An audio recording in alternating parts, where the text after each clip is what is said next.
Good evening. My name is Vince Noblet, President of the Speedway Town Council. Today is March 13th, 2023. It is 7 p.m. Call this meeting to order. First off, let's have a pledge of allegiance. I pledge allegiance to the flag of the United States of America and to the republic for which it stands, one nation, under God, indivisible, with liberty and justice for all.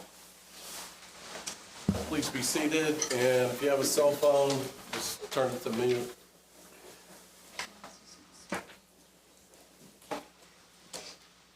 Start off by introducing our town manager.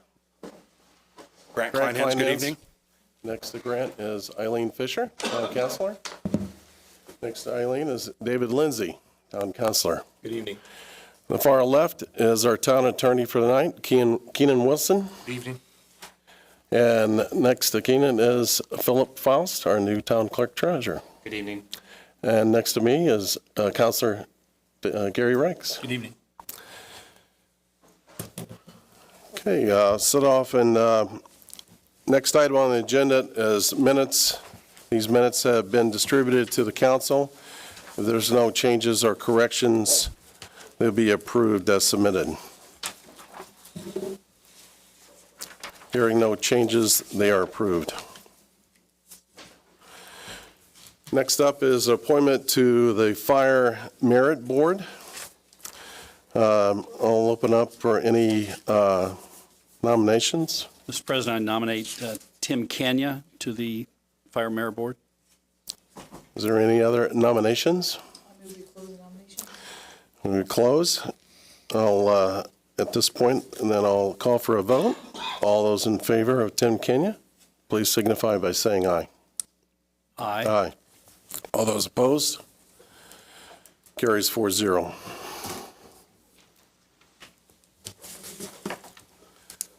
Next item is the proclamation honoring Darren Wood for a lifetime of service to the town of Speedway and Fire Department. David Lindsay. Darren, can you step forward for us, Chief? As they're walking, I think it's fantastic that the news media came for your retirement, Darren. It's impressive. Never happened that I know of. I don't think anybody's had that. This is the first. Here, we got in trouble. Yeah. So, I have a proclamation to read for Darren. This is a proclamation honoring Darren Wood with the Speedway Fire Department. Whereas Darren Wood was hired by the Speedway Fire Department on August the 3rd, 1990, and whereas Darren served as a firefighter and engineer during his time as a Speedway firefighter, and whereas Darren retired from the Speedway Fire Department on February the 3rd, 2023, after serving 32 and a half years of dedicated service to the department and the town of Speedway. And whereas the citizens of the town of Speedway and the Speedway Town Council wish to express their sincere gratitude and appreciation for Darren's 32 and a half years of service to the Speedway Fire Department and the town of Speedway, and a lifetime of commitment to our community, the state of Indiana, and the United States of America. Now, therefore, let it be resolved that the Speedway Town Council does hereby proclaim the 13th day of March, 2023 as Darren Wood Day in the town of Speedway. Adopted this 13th day of March by the Speedway Town Council. Congratulations, Darren. Fantastic.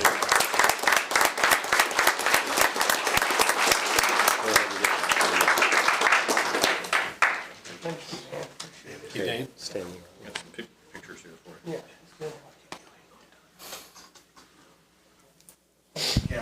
Darren, please stay up here.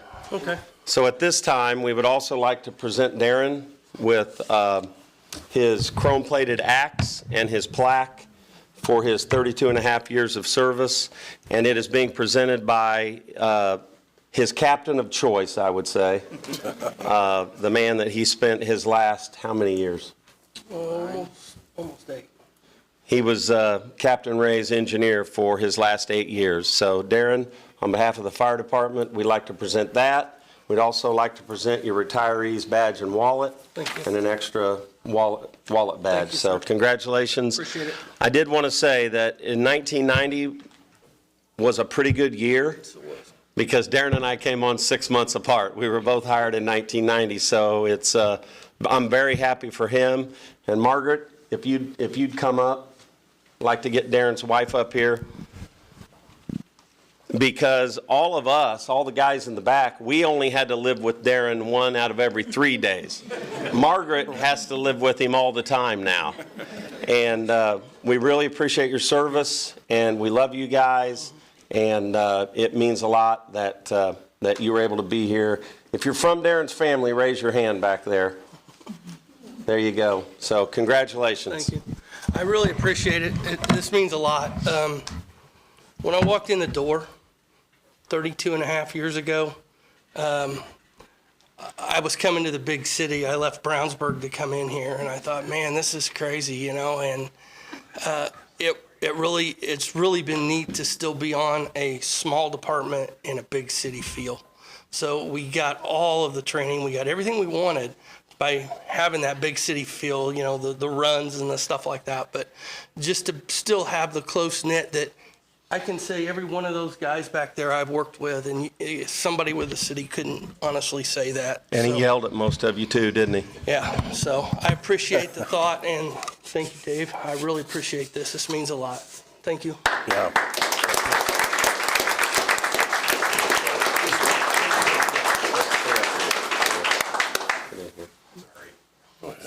I know my communications director will want this, right? One time. I got you, Bill. That's about as good as it's going to Yeah, get. thanks. So, Darren, just, I'm not sure who else might want to say something, but, you know, a lot of firefighters, a lot of people that go to work for government or an education system, they'll get their 20 and out, 24 and out, and there's nothing wrong with that. Right. You stayed, I'm going to call it 33. Yeah. Mr. Thompson taught me in 6th grade how to round up, so. Right.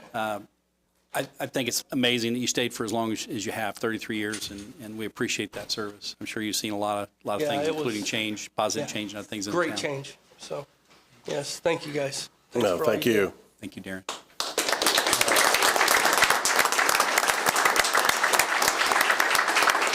I just want to make my comments as Darren walks away. I started for the town in '88 and started on the street as a policeman in '90, and Darren and I got a lot of stories to tell. I started in '90 as well, so really congratulate him, and something to be proud of to work for a department for that long. So Yeah, no kidding. congratulations. Okay, we'll move on. Next item on the agenda is a special event request for the 2023 Run 317. Jeff, how you doing? Good evening. It's good to be back here again. This will be, we're looking for the 4th annual Run 317 Speedway event. We did look at a change this year for Thursday, September 21st. Traditionally, we've been in June, but moved it back this year. We kind of changed up our lineup a little bit, looking for another 1,500 people to come out on the streets of Speedway on a Thursday night. Charity partner again will be the Lions Club of Speedway. Post-race party on the streets again.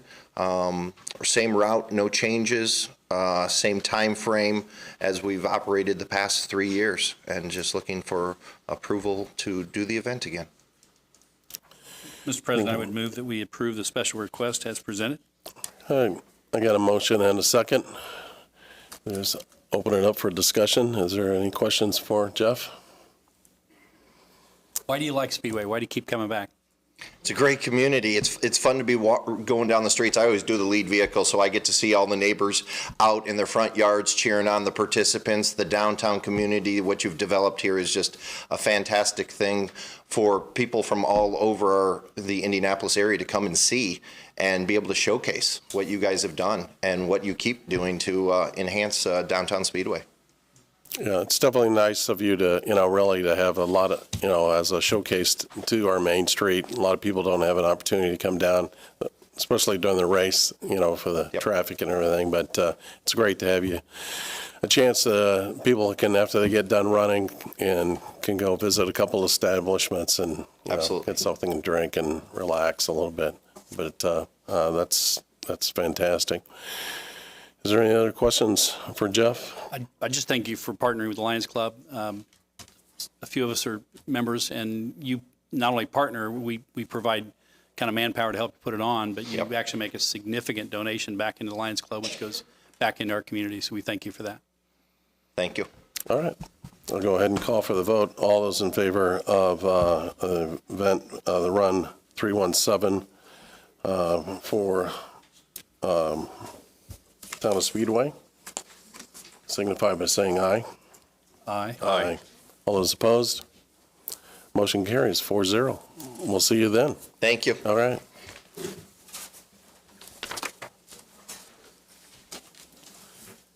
Okay, next on the agenda is ordinance 1371.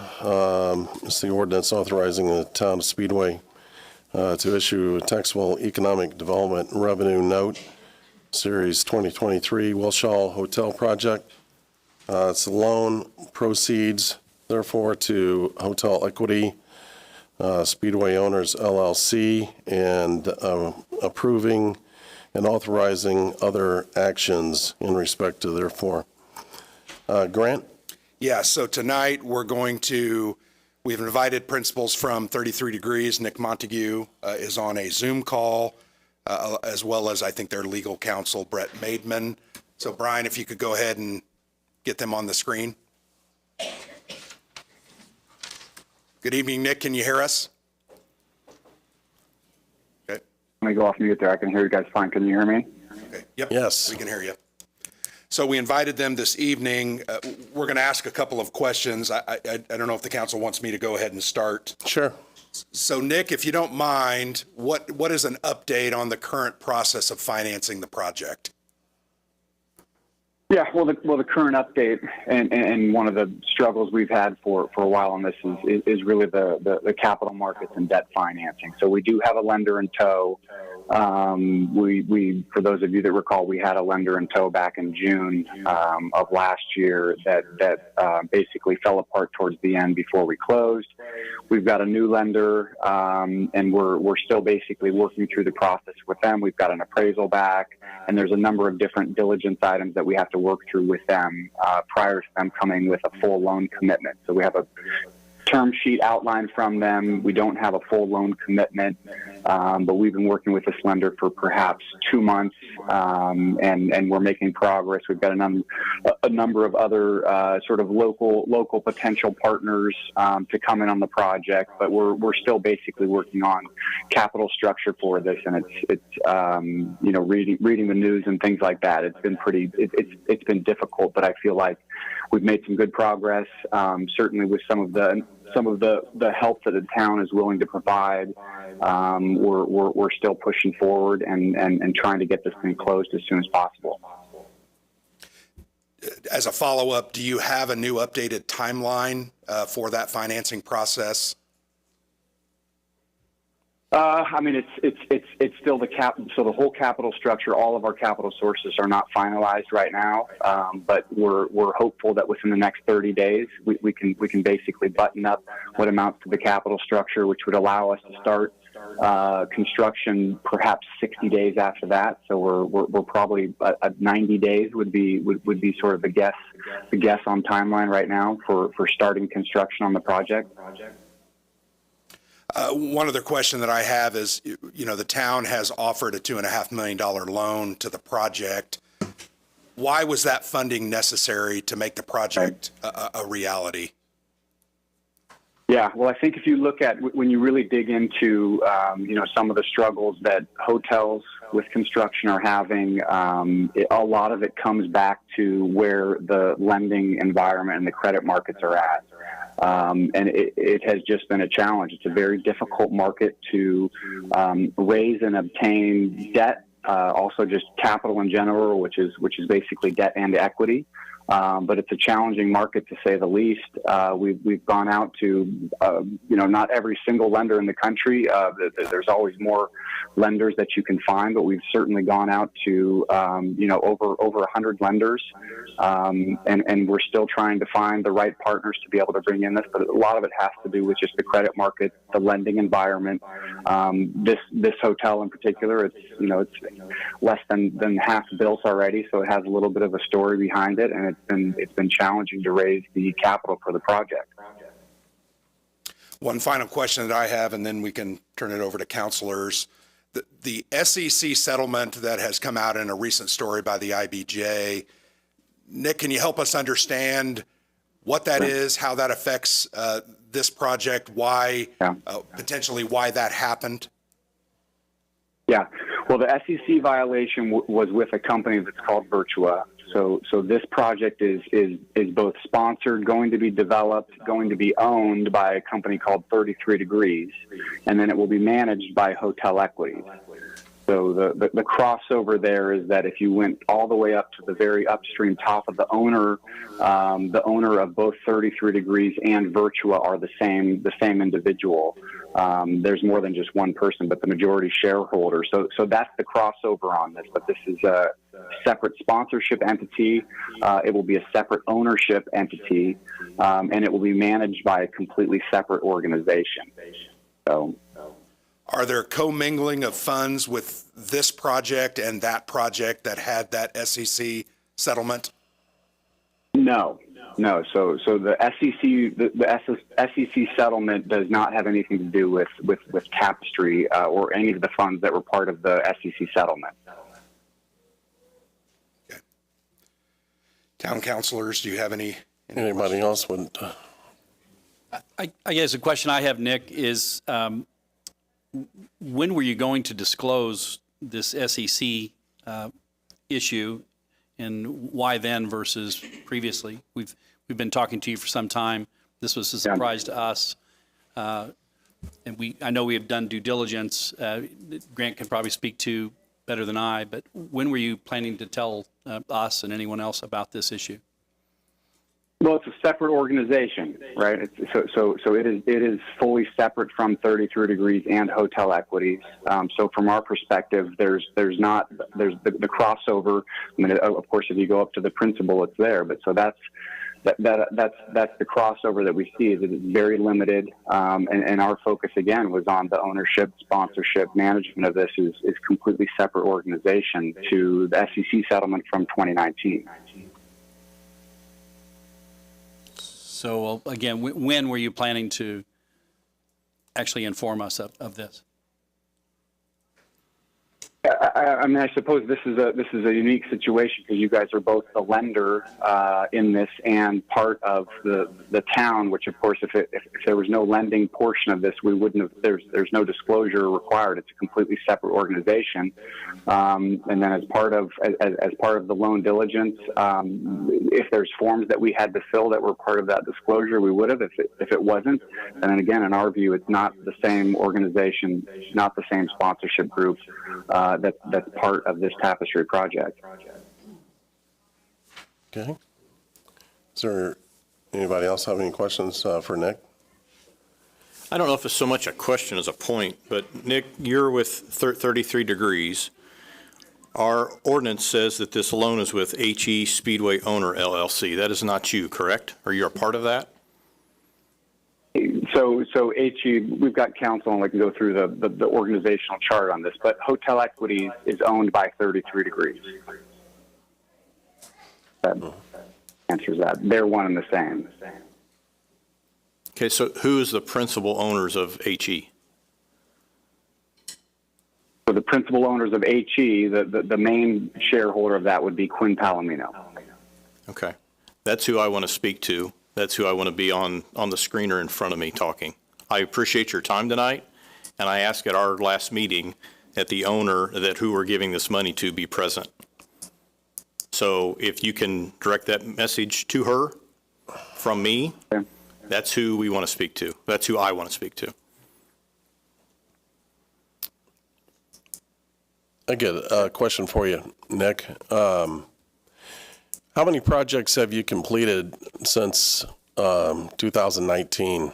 You know, has that SEC ruling affected your business in any way? No, so it has not, and we both do construction as well as ownership on hotels, and so there's, I'm kind of going off the cuff here, but 3 or 4 construction projects, and then another 4 or 5 ownership hotels that we've bought and repositioned and done PIP, property improvement plans as part of that sort of reposition of the property. We have had financing with a 33-degree sponsored deal where it did come up in diligence with the senior lender, and we were able to close and still move forward with the loan. Okay, thank you. I believe we provided that list as well to Grant. Okay. I was trying to listen closely there. You may have said this, but since last May, when the SEC, when you agreed to pay a fine to the SEC, or Virtua did, how many loans have you closed since that time frame? We did provide the list out to Grant and Todd. Off the top of my head, it's somewhere in the neighborhood of 10. You guys should have that list with the lenders and with the amounts loaned on and the properties. Thank you. You know, one other statement, I'd like to know, you mentioned about the capital markets, interest rates, inflation rate. Can you kind of like go over, the challenges that is causing you, and as, getting a lender, also being able to, get your arms around, how much you're talking about in terms of what it's going to take to get this hotel completed in this environment? Yeah. So we go out what's called, it's a non-recourse construction financing loan, which is very common. That's the type of debt that we're going out for. When we first started this process, which is over a year now, those rates for that type of a loan were in they call it 8% range. So you would go out, you would get your debt financing, 60%, 65, maybe up to 70% would be your financing, loan to value of the project, and your rate for that, so think about a home loan, but your interest rate for that would be around 8%. And this is going back to, middle of last year, early parts of last year. And so as we've moved forward, number of different reasons, obviously we're coming out of COVID. We came out of COVID and went into an inflationary environment. The Fed has raised interest rates several different times along that period of time.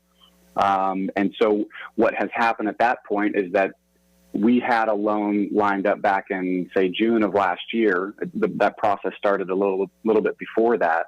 And it was for, call it 60% loan to value at an 8% rate.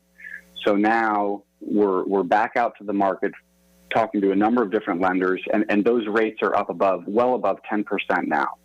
So what you're seeing when there's economic issues going on, we're coming out of COVID, so hotels have been doing a lot better, but that still is not that far in the rearview mirror. And so what happens is that the credit markets are very difficult. A lot of lenders that were lending back in 2019 are simply not lending for construction financing. The ones that are doing so under tighter assumptions, basically lower proceeds for the same project at a much greater cost. And so when you put that into a project that costs more than $30 million, those numbers can be very high. So when you have your interest rate that goes up that high, and then you have lenders that are pulling down and doing less loan proceeds than what they would have done before, it just amounts to a very challenging project. So it's a difficult market right now to be out looking for debt. And I love Speedway. I love this project. I love the location of it, but it's also not downtown Indy. So it's a little bit outside of downtown Indianapolis. And when you put all that together and you're going out to try to find financing, it's difficult. So it has been difficult. And we have a call with you guys just about every week to walk through who we're talking to, what progress we're making. But that has been a challenge. Absolutely. I appreciate that you have been on those calls and working with Grant and Todd and the council in relationship to giving us updates on a weekly basis. And I'm sure that it's been really challenging to you personally, just trying to get people to talk to you and also understanding all the changing environments that's going on. Any other questions from the council? Seeing none, Grant, you want to do a, Yeah, so Nick, recap? I think we appreciate your attendance here by Zoom, and we'll go ahead and excuse you, and thanks for coming on. Okay. Thank you, guys. Have a good evening. Uh-huh. All right. So Brian, if we could go to that PowerPoint. This is a modified version of the PowerPoint I gave 2 weeks ago. I think I reduced it by one slide just to give a basic rundown of the project. This is a look at the proposed Wilshaw Hotel. They're on the southeast corner of the roundabout, 16th Street in Maine. Brian, next slide. So the town, the ordinance that's on the agenda tonight, there will be no action this evening, no vote. But I wanted to give a summary of that loan similar to what I did a couple of weeks ago. That's a $2.5 million loan. It comes from our tax increment finance reserve fund. The SRC, in discussions with the clerk treasurer, as well as our financial advisor, London Witty Group, identified $2.5 million that could be loaned to help this project move forward. The goal of that would be to get a completed hotel that would then be fully assessed, pay all the property taxes that are due on that project, to pay off any debts that are associated with the acquisition, development, infrastructure installation for that site and project that started multiple years ago. The loan is not a direct loan, meaning we're not closing on the loan and providing all $2.5 million of that directly to the borrower, HE Owner LLC, Speedway LLC. They will be put into an escrow account with U.S. Bank and Trust. That's a firm that we trust and have used multiple times over the past. So those funds will be deposited there and held once we close on our loan and once they close on their loan. So this is a contingent loan based on their senior debt closing and coming to fruition. We'll have a second position on that mortgage. The only lender ahead of us will be the main lender, the senior obligation. Disbursements will only come from that loan once approved by the town. So they'll submit pay requests to us. Those will be reviewed by our staff, our consultants, details checked, etc.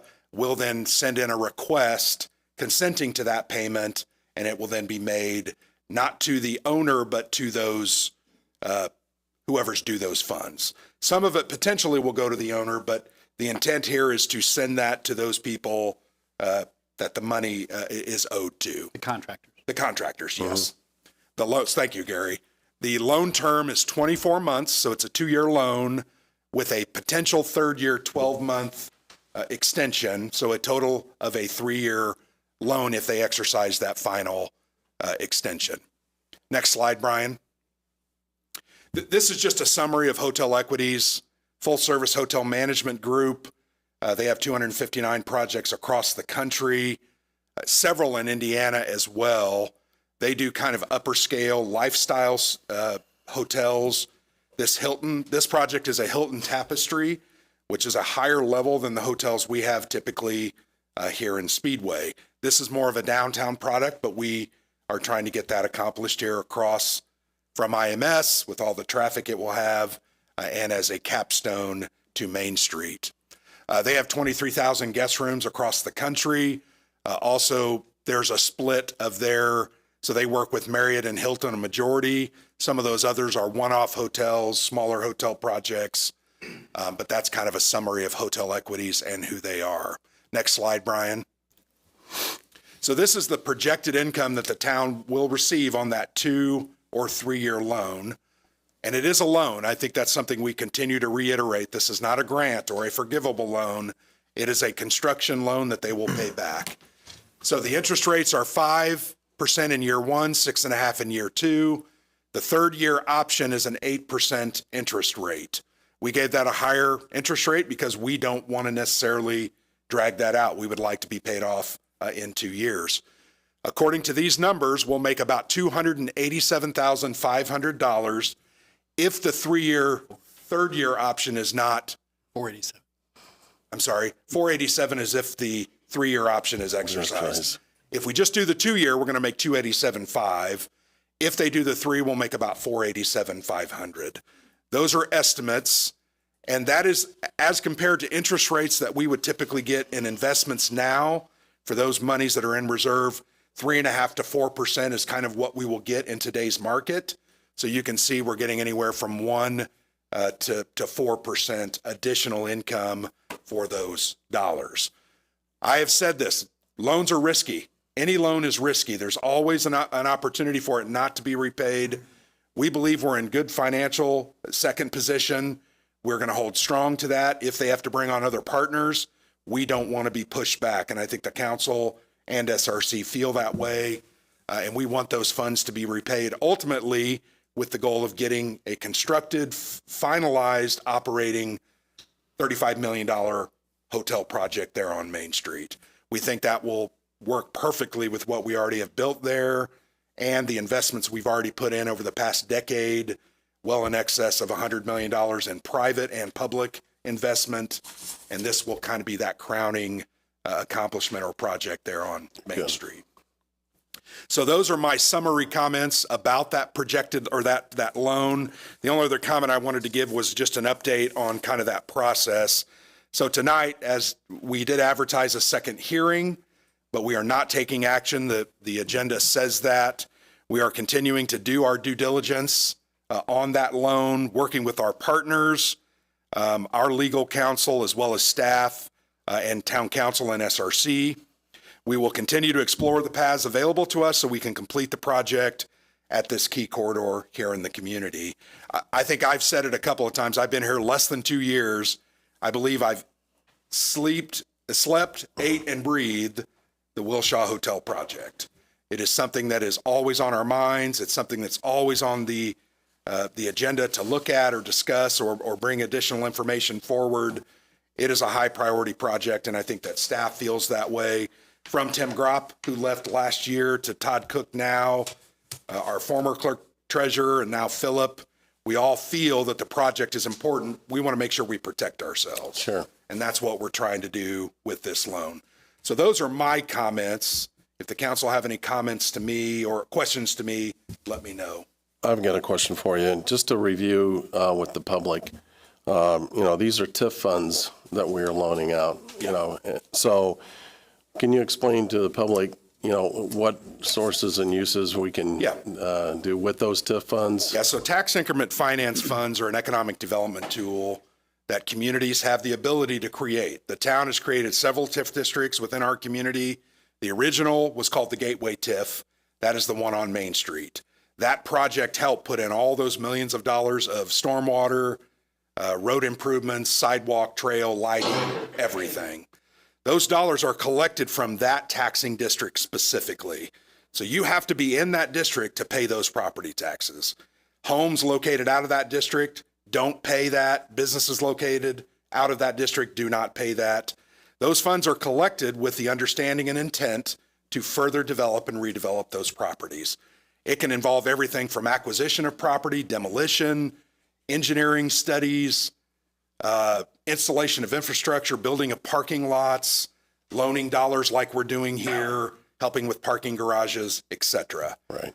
This whole project was put together many, many years ago, 5-6 years ago, with the intent of building that along with the apartments to make a nice project there on the corner. Those dollars are not to be spent on sewer and water upgrades outside of the area.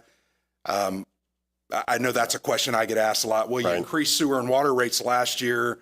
Why couldn't you have used this money on that? The monies aren't intended to be used on that. Now, if we had a sewer or water infrastructure need on Main Street, we could do that. Let's say the sewer water failed next year, we could potentially, but not outside of that district. So those sources are intended to pay off develop economic development opportunities like the hotel. Correct. Any other questions for Grant? So, Grant, so what is the remainder for us to have to do to even go forward should they get their loan approval? I know we have to do a second reading. Who else? Redevelopment, have they? Economic Development Commission needs to do, they held a public hearing tonight. Okay. They didn't take any action either, so they have to do an approval of a resolution. The SRC has an item that they have to approve, and then the council would have to advertise this second hearing, a reading again. There's no notice requirement like a 10 or 15-day period. My goal would be, once they clear up their financing, I think we can move forward with this. So it could, as Nick said, it could be 2 to 4 weeks, probably more like 6 to 8, but we'll continue working towards that. But there's a lot of stuff that still has to be done to get this wrapped up. Yeah. So I want to come back to something you said a moment ago, and you did it relatively quickly, but I want to make sure you reiterate it.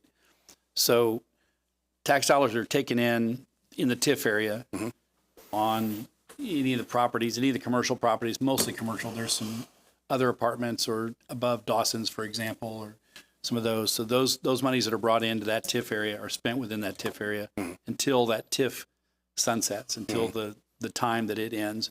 And then the redevelopment commission could disband that TIF and those future tax monies. We're talking 15 or more Yeah, I think we years have at from least now. 15 years left, yes. So, but the question I want to come back to you, because you said it a moment ago, I want to make crystal clear. I live on 15th Street.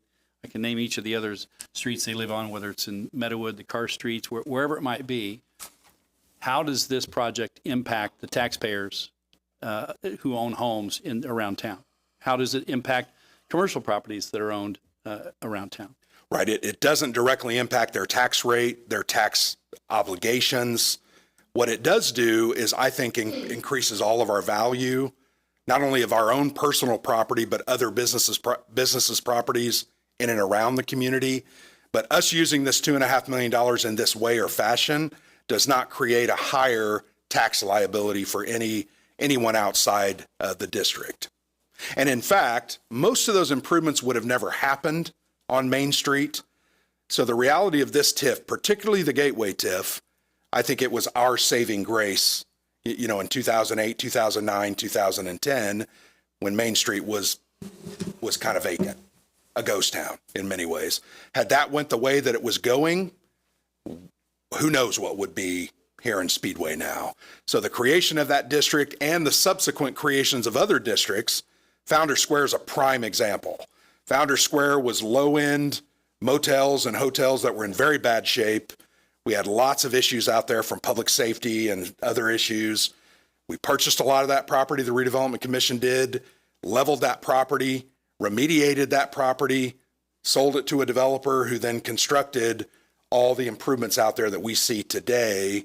And once again, turned an area that paid very little property taxes into an area now that probably has nearly $100 million worth of private investment once everything is built out. Right. Another question. So the bonds that were taken out to make improvements in acquiring properties, cleaning up environmental issues, burying power, moving sewers, et cetera, to make this project possible. I think it's a $5 million bond that we took. Yes. And that was secured by, maybe talk to the public. Because Sure. There's folks here that weren't necessarily here at the last meeting, or maybe Right. haven't paid attention. So could you maybe explain? Yeah, so the original bond that was taken out to build the hotel and the apartments was backed by the developer, the project itself, which included Skinnell Properties. They have agreed that when debt service isn't able to be met by the taxes that are paid by that property, they pay the difference. The past couple of years, they've had to pay the difference because the hotel sits there uncompleted. Once it's completed, $30 to $35 million value, they'll pay $400,000 to $500,000 a year in property tax. Those bonds will be off of those developers' hands and paid for by the increment in the assessed value for this project. So it is backed by that developer. If nothing happens ever, they're going to have to make those payments until that debt is paid off. So that $5 million bond that Skinnell Properties has to actually, Skinnell Trust, I think, actually has to make those payments until the property taxes are there to They don't actually make pay the for it. entire payment. What they do is they make the shortfall. So each year it's come up 20% low, and they've made that shortfall up. Thank you.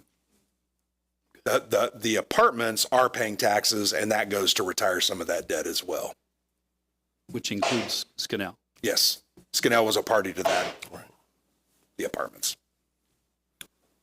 Grant, I don't know if you want to answer this. I know we have attorneys present that might be able to, but I think someone needs to explain. It was mentioned in our Zoom call, the SEC Commission, what that story is and how that relates. I think that's important. The public knows about that. I'm still learning about it. Obviously, I've got some more research and thinking to do as well, but if you could, or you or one of our attorneys. I don't know, Dennis, if you would feel more comfortable addressing that concern. Good evening, council members. Dennis Otten, I'm with Bose McKinney and Evans, and we were bond counsel on the original project. And Grant, you described that perfectly in terms of the protections there for the town. And it's been a long story. The recent development that was in the IBJ article was the Security Exchange Commission action order that was issued. And actually, it was an agreed-upon settlement. We've had a lot of discussions with HE's counsel, with Nick, and some of their representatives. I will say, since this has come out, they've been very responsive on questions. And Philip, I know you've been asking a lot of questions as well, and I think you'd agree we're getting some timely responses that are helping us to sort through this. But the order is a long one, and if you read through it and you're not an attorney, I had to read through it 3 or 4 times myself to kind of get a handle on it. You really have to study it. But from my read of it, essentially what happened was that Virtua Capital Management, Quinn Palomino, who Nick mentioned is sort of the head of all of this, Jack Rose and Derek Aldrich, who were also principals in the Virtua firm, had set up 6 or 7 investment fund accounts where they had capital investors, and they had done some prospectuses. We call them offering documents in the bond market, but those documents basically set forth what the projected investments are going to be, what kinds of fees are going to be charged. What the SEC's investigation found was that some of the investments that those funds made weren't the direct investments that were identified in those prospectuses, but they were affiliated type investments, affiliates of Virtua Capital Partners, but they weren't directly the investments that said were going to be in the prospectuses, although they were real estate investments. And I think if you would talk to the Virtua representatives, they would say, well, they were close enough and everyone did well. The other action item in those orders was there were certain fees that were being paid out of those funds that weren't accurately described in the offering documents, the prospectuses. So whether those were management fees or real estate fees, the action of the investigation was those weren't properly listed in what you told investors in those funds. And as a result, if this had gone to a full-blown court case and the SEC had been found in favor, it would have been a violation of some federal statutes. Now, they did voluntarily settle this action. There was no finding of fraud. It was really more akin to, I would call it a negligence type claim.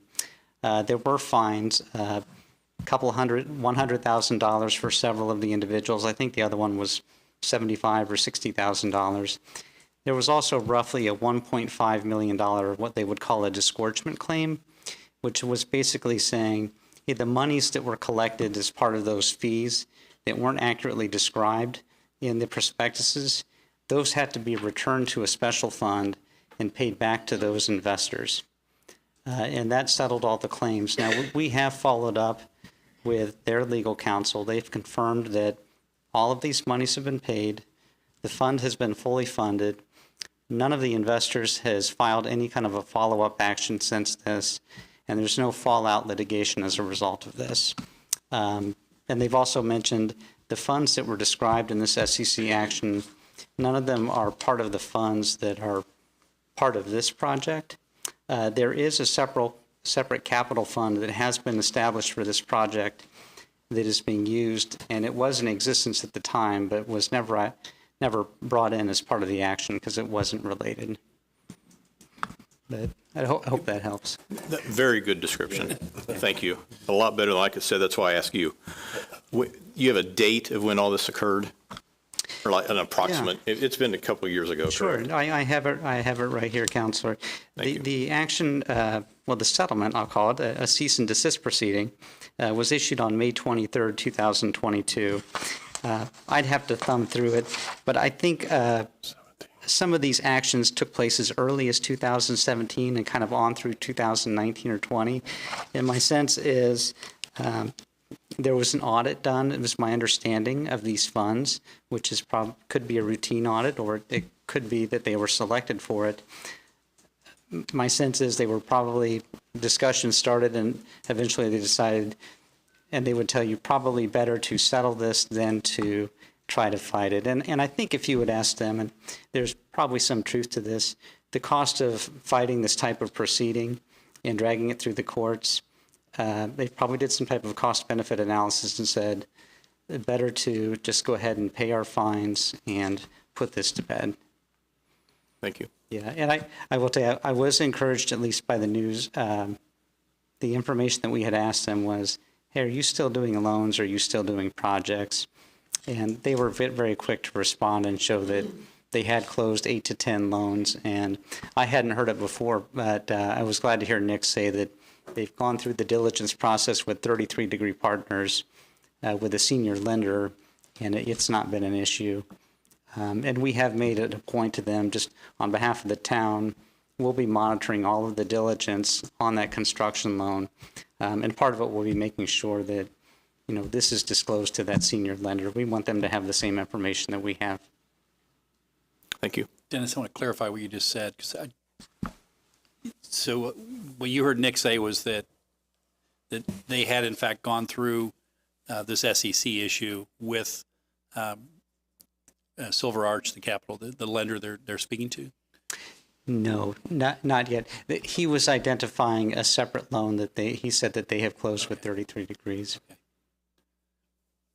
Okay. The other, you don't leave because you may want to answer some of this as well. I guess one of the questions that came up in just looking at this information was, why did they not tell us sooner? And Nick kind of answered it, but not all that well. What I heard in discussions in the last week or so since we've learned this information was that they would have in the discovery stage or a disclosure stage of their process. They have a very specific process for applying for this and moving the documents forward, but that they didn't tell us this. Why do we not find this? I know the answer to this, but I think it's important for the public to hear. Why do we not find this when we did our due diligence on checking out virtual partners and 33 Degrees and Hotel Equities? I think the only thing that I can say is a lot of this information didn't become available till after the SEC filing and settlement was completed. In May of 22. We've been talking to them since, like I said, August, September of 2021, doing background, discussing some of their other projects, asking questions of partners that they've had in the past. Tim Gropp did a lot of that investigation, and none of that came readily apparent. Now, some might ask, well, why didn't you do it last week or last month? We've done a lot of due diligence, but once again, this was not one of those items that we were specifically looking for. We were looking for payback of loans and success of projects and other agreements. As part of the due diligence with the senior lender and with us, there would have been that point of disclosure, and we would have, then had to deal with it at that point. Thank you. Is it correct in saying that the original developer on this brought this group to us? So originally, the original developer contacted Hotel Equities about coming in with them and managing the hotel on the original project. After that, when it became evident they were not going to be able to get their financing, Hotel Equities approached us and said, we might be interested in taking the project, getting the financing, developing the project, and then operating. Whereas initially they were really only looked at as an operator, because that's their main focus is operations.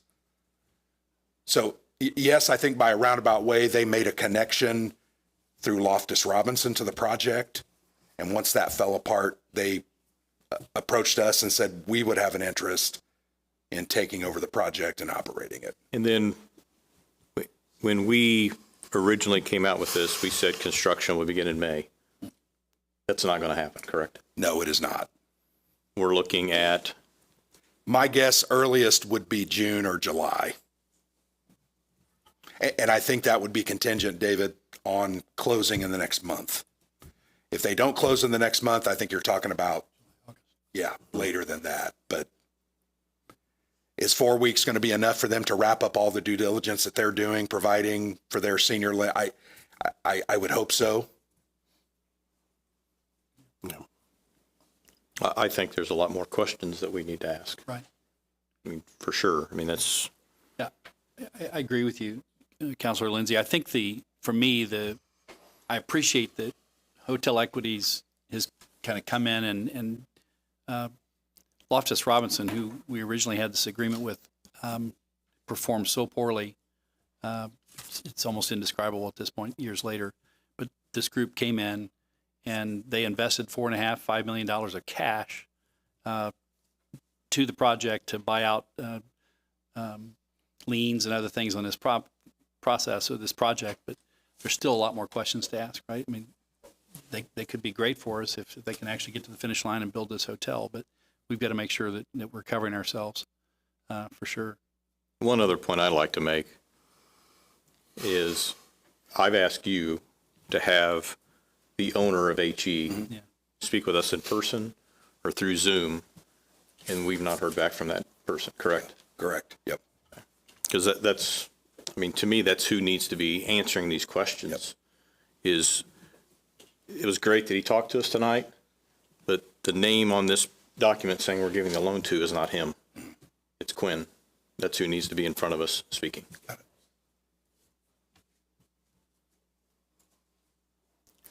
Any other questions for Dennis, Grant? Thank you. Thank you, We're councilors. good. Just as stated, we're taking no action on this at this time, but I would like just to open up if the public has a question that maybe Grant or Dennis could ask, if they have a concern. And state your name, address, and please keep it within a minute. Good evening, Alex Weismiller, 6209 Ward. During the last meeting, some of you shared your concerns, but at the end of the day, you all voted yes for the first reading, despite the fact that you didn't know all the details and, as far as I'm concerned, didn't even bother to Google the names of these people and these entities. A simple Google search by anyone in this room, maybe even me, can uncover all of this information in a matter of minutes just by entering the names of those names and the entities. However, you all learned this info from IBJ. It's not a matter of Nick Fuentes and his group telling you or disclosing this. You guys should have seen this yourselves in the first place. This is your job. This is what you were elected to do.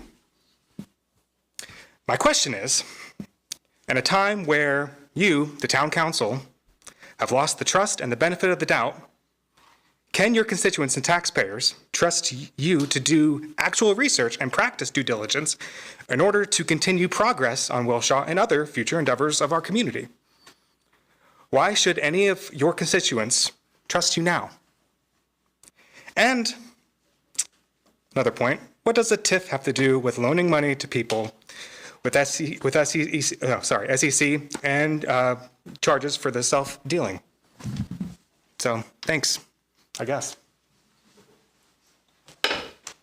If no one's going to comment on it, I'll comment on that. We all voted yes for it to go forward, but we've not approved the loan yet. That doesn't say that I'm going to vote yes to approve the loan. So a 5-0 vote moved it forward. I think the newspaper that brought this to us. Yes, it should have been us. We have that information, and we're going to work on that now. The loan's not been approved. So I guess that if you've lost trust in me for the questions that I've asked up here, then so be it.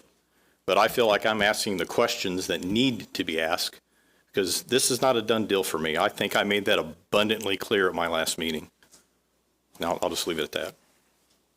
I will add, I'll give you, Counselor Lindsay and Counselor Fisher, the benefit of the doubt, because I feel your frustration and I've seen it on your faces.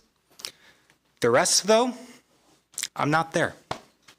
And something needs to change. Thank you. Hi, good evening. Jessica McCormick, counselor for District 15, City County Council, Indianapolis, and this project is in my district. So we're all human, we make mistakes. There's things that I miss. We have day jobs, right? I get as elected officials, we miss stuff. So that said, learning from our mistakes and addressing and saying we made a mistake, we should have realized this, is props to you all for that, because I know that's important. And I have some of the similar concerns that you have and that the community raised last meeting. You're asking questions that I would have asked, especially with the light of the new article and all of the information on that side. I also want to hear, I would love to hear from the person who's actually receiving the loan. I think that would be important. Middlemen, middle women, middle persons can't always answer the questions directly, and having somebody go back and forth isn't the best productivity of our time. That said, there's one concern that keeps me up at night, and I have brought this up to those of you that I've met with and we've sat down, is I have significant concerns about the structural integrity of this project, meaning like the actual building that's there. And I know that our developers have to have those evaluations for the loan to go through. But as the community, we can't see what that says. And we have to take them for their word. And that rubs me the wrong way, knowing that there have been building collapses based on unsound, not structurally sound projects. And so I would encourage you, and I've said this before and I wanted to do it publicly, I encourage you to get an outside firm, secure an outside firm to evaluate the status of the building and share that with the public and with the community. I think for residents and stakeholders, this to ensure that the money is going to a safe, stable, and structurally sound project is of the utmost importance to me. As my background's in engineering, I know the questions to ask, but I don't know the answers, and I'm asking you to get those answers Grant, do you for want not to just answer myself that and at this others. point in Well, time? I mean, there's a study that has been done on that. It's just a matter of, it's a part of that proceeding with the financing. Until we're authorized to release that as a public document, we don't have the ability to do that. Now, we've seen that report. It shows that the building is structurally sound. There are a couple minor concerns with some of the exterior coating, but that can be removed without the structural integrity of the steel being in question. And I know that study was completed just in the last 9 months. Right. Also, I think something that matters to your point, Jessica, is I knew the history has been, and I know our intent on going forward on this was to actually have our what's called an owner's rep, an engineering firm that represents the town's interests, and that would be in their responsibility. Right. So they would be looking at those documents and a lot of other documents, not to mention our own building inspectors. Right, and yes, I know you have seen it, but again, advocating for our residents, what has come out in the IBJ article and other things, being the most transparent we can, and none of us have seen it. And we have to take you on your word, and I am, but we also have made mistakes, and so this would be something that would increase that level of support, I think, from our community and our residents. So I just want you to take that into consideration. Thank you. Thank you.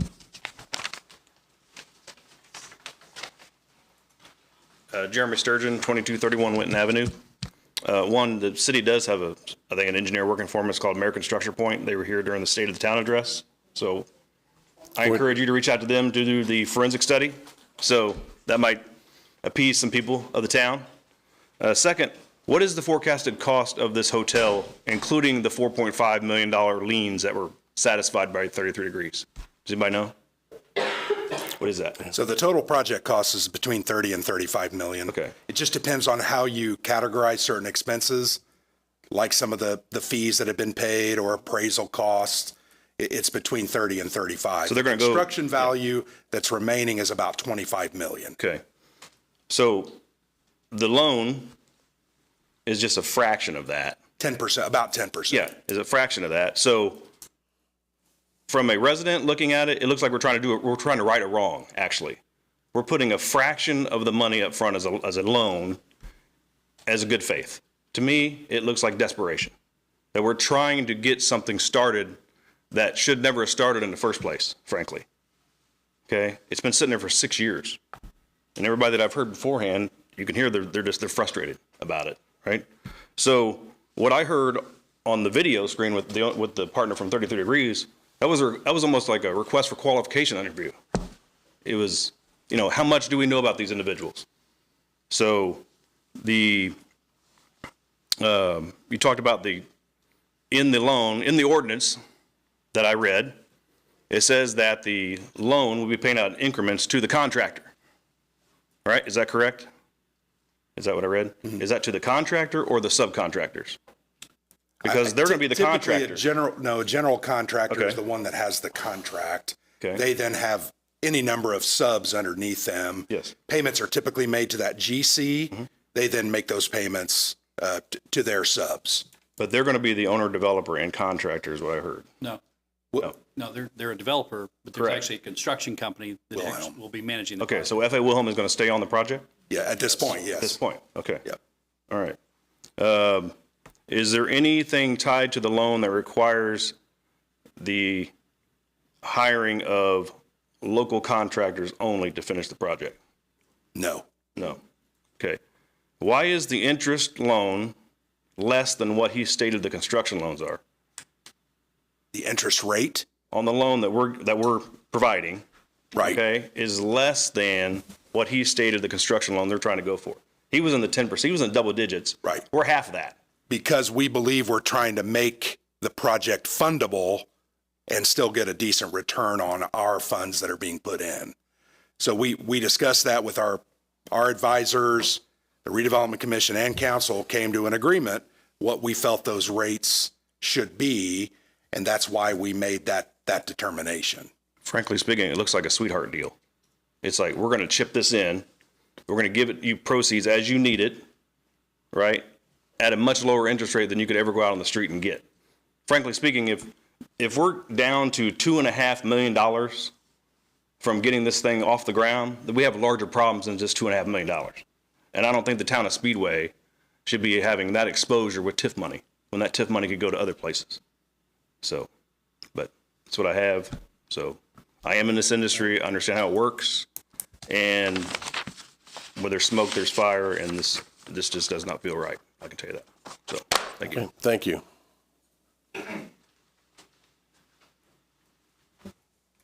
Gentlemen, Steve Vitelski. We're experiencing a rather large or radical increase in property taxes. I guess you guys all know that. That we've seen on the internet from Indianapolis and everything. And I'd like for you guys to be able to reassure me like in 90 days or something, in reasonable time, that this increase in taxes has nothing to do with this hotel. Because this is a really radical increase. I mean, 25% for me. And I got some little... I can provide you a quick answer. The reason your tax burden is going up is because your assessment is going up. I understand that. The assessment is put together by the assessor. Those are elected officials that are in charge of these certain areas. 18, 19, and 20, and 21, they have not gone up. I'm just telling you. 23, we just went right up through the wall. But you've got inflation, you've got other home values We that have also gone got up. inflation with, property values is going to do nothing but drop with the mortgage rates. And our property tax assessment process is tied to market value of property. Right, but I'm looking, just 25% is pretty radical. I can assure you it has absolutely nothing to do with the construction of the hotel on Main Street. Can you tell me in 90 days? Thank you. Thank you. Grant, while we're on the topic, I was actually, when we came to counselor comments at the end, I was going to ask you then, or I could still wait and ask you then, but the council actually decreased.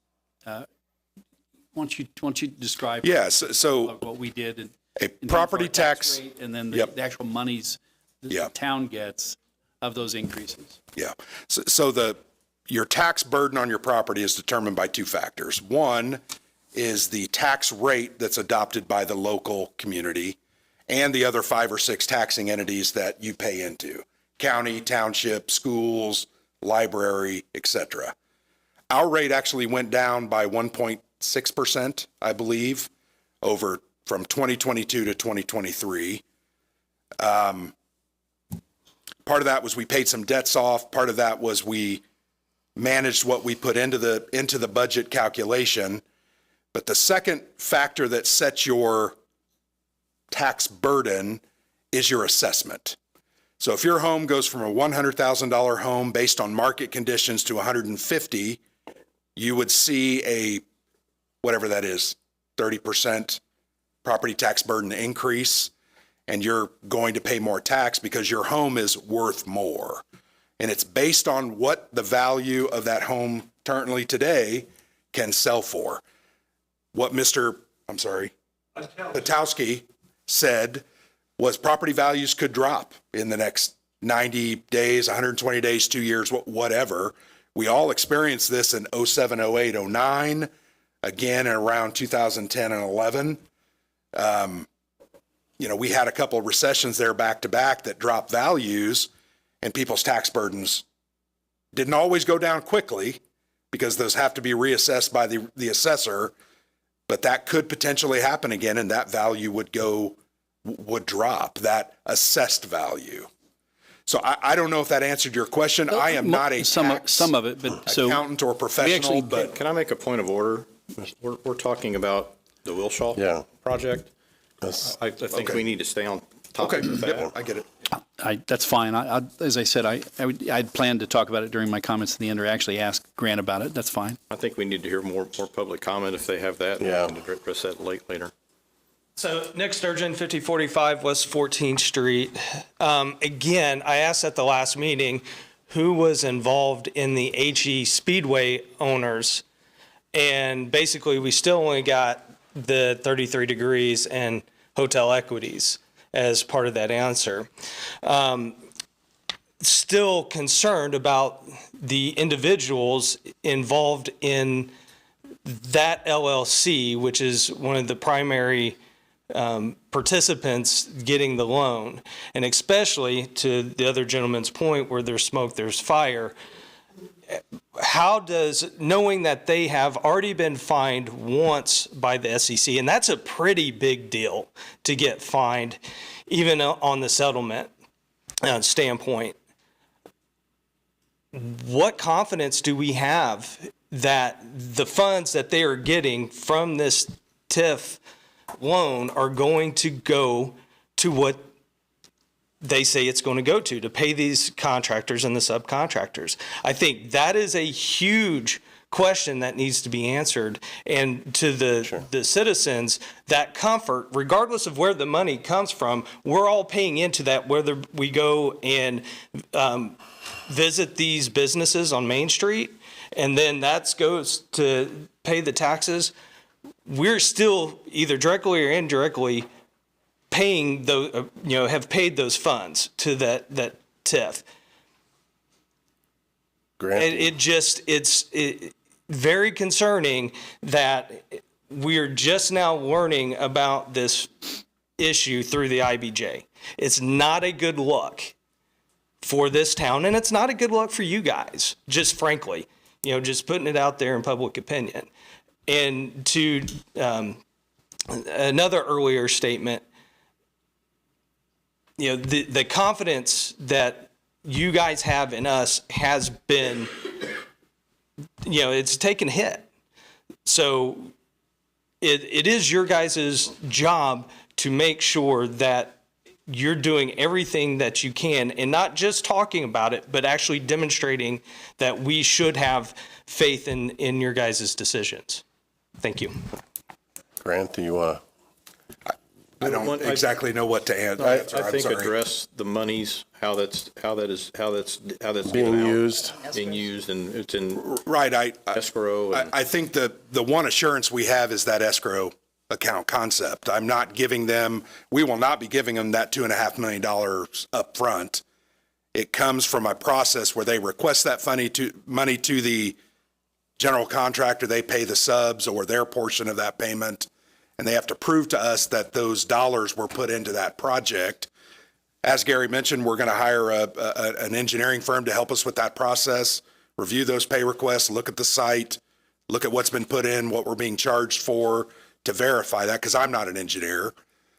I don't know any other way. That's what we're doing, and I believe that's actually a very progressive way to do it. A lot of times it's not done that way. So. Okay. I've been up once, going to ask another question, sorry to follow up. You can tell me to sit down if you want, that's fine. Make Gary, it to your quick. original question, why you guys did not find out about this SEC issue earlier was I heard the gentleman say he didn't have to disclose it until he became a lender. That's what I heard. Is that correct? Is that illegal? So right there, in my opinion, is they're not willing to be transparent up front, which is a huge issue for anybody. It should be for anyone. Second, is there any tax abatement going on with the city of Indianapolis and the developer of this hotel? No. City of Indianapolis? Yeah, or the town of Speedway, anybody? No. Any municipality giving tax abatement for this hotel? It's in a TIF district, so us doing tax abatement would defeat the purpose of a TIF district. Okay, all right, thank you. Thank you.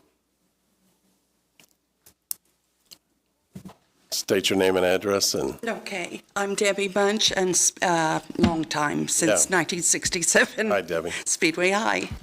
I just want to learn about this and kind of be half skeptical and optimistic at the same time. If this goes through and it booms, that's good. But what happens if we build it and will there be a bar and a restaurant down below to help generate money? Because I don't see long-term that how are those hotels going to be on the race, be used, when we've already got the Hampton going, and I don't know how nobody does, and nobody can predict.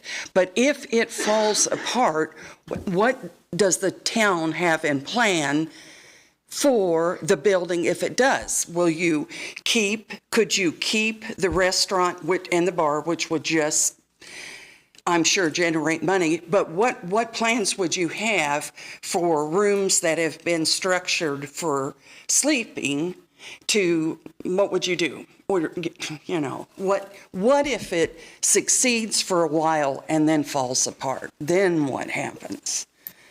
That's a lot of what ifs. Yeah, you can't answer any of that, but. Well, I think, given the fact that we have some major stakeholders in this town. Uh-huh. And a lot of the visitors to those stakeholders have been put up downtown. Okay. So, I mean, you have Allison bringing in all their vendors. Is right. You have Praxair with the same situation. Heritage Crystal Clean. Yeah. They all, Indianapolis Motor Speedway. Okay. They used to have a motel. Now they're going to, be dependent. Mm-hmm. And it's a lot easier for them to have rooms in which those people can stay here in town. Yeah. They can also, utilize the restaurants on Main Street, from that situation. Okay, And well, then I kind of retract. They have a prospectus basically telling, giving ideas of what kind of cash flow that they can generate. Uh-huh. These, Hotel Equity owns and operates a large number of hotels. Yeah, well, So then this it isn't a would. new business for them, Mhm. you know, from that standpoint, but it's a good question. Thank you. Yeah, yeah. So then I kind of retract. It could have a Yeah. life of its own and be real The successful. only comment I would add to that is I know over the past 18 months as we've been working with them, I know we've received at least one, maybe two phone calls about what's the status of the building because we might want to do an office building and do- or any other number of Office things. parties or even weddings, possibly. I'm not sure what, but we've been parties. called about that Mhm. project and building Simple on a work. couple of different occasions. Well, then, So- that's something that's hopeful. I would also for it. maybe just give you some more input. So the Marriott Courtyard that's out by the interstate, Yes, MHG, the owner and developer of that property, is built the one that's building the Hampton Inn and Suites. okay. The Courtyard is at 90%, My, well, then that's hopeful. 10% vacancy on an average. They're 90% of the room nights are on a year-long basis. On a year. They're well, building the other well, hotel, and including it was 8,000 square feet of meeting Yeah, space. that's gonna be- So they have mhm. high confidence, and they have 35 plus hotels. And- so had been an Indiana company. Mhm. They know the market. See? I think looking at the experts from that standpoint, Yeah. I think they're all more than hopeful. I think they're confident. Mm-hmm. Yeah. So, yeah, it does look helpful as long as you cut through the red tape. That's part of these kinds of things. Thank you, Kelly. Yeah. Would anybody else like to speak to the council tonight? I'll be quick. Michelle Leidy, 4853 McCray Street. Just a concerned citizen, frustrated like the rest of you. I can't imagine the long conversations y'all have had behind closed doors. We cannot even begin to comprehend what y'all have gone through the last several years. But a lot of us sat in this room 2 weeks ago when we knew about Miss Palomino because we did the Google search. We were kind of sharing that amongst each other, assuming that y'all knew that, and we're going to be able to explain that either it was misinformation or everything was fine and cool and smoothed over. I see this as a huge red flag. They're not forthcoming with information. It seems to me like they're not super trustworthy. I don't want to get 2 years down the road and look back and go, geez, remember we had an opportunity. I think this is a fork in the road. You guys can be the heroes here. David, I thank you very much for your candid thoughts.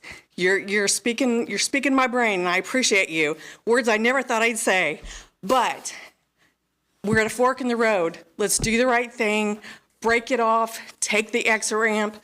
Let's take control of this property for the town of Speedway. Thank you. All right. Thank you.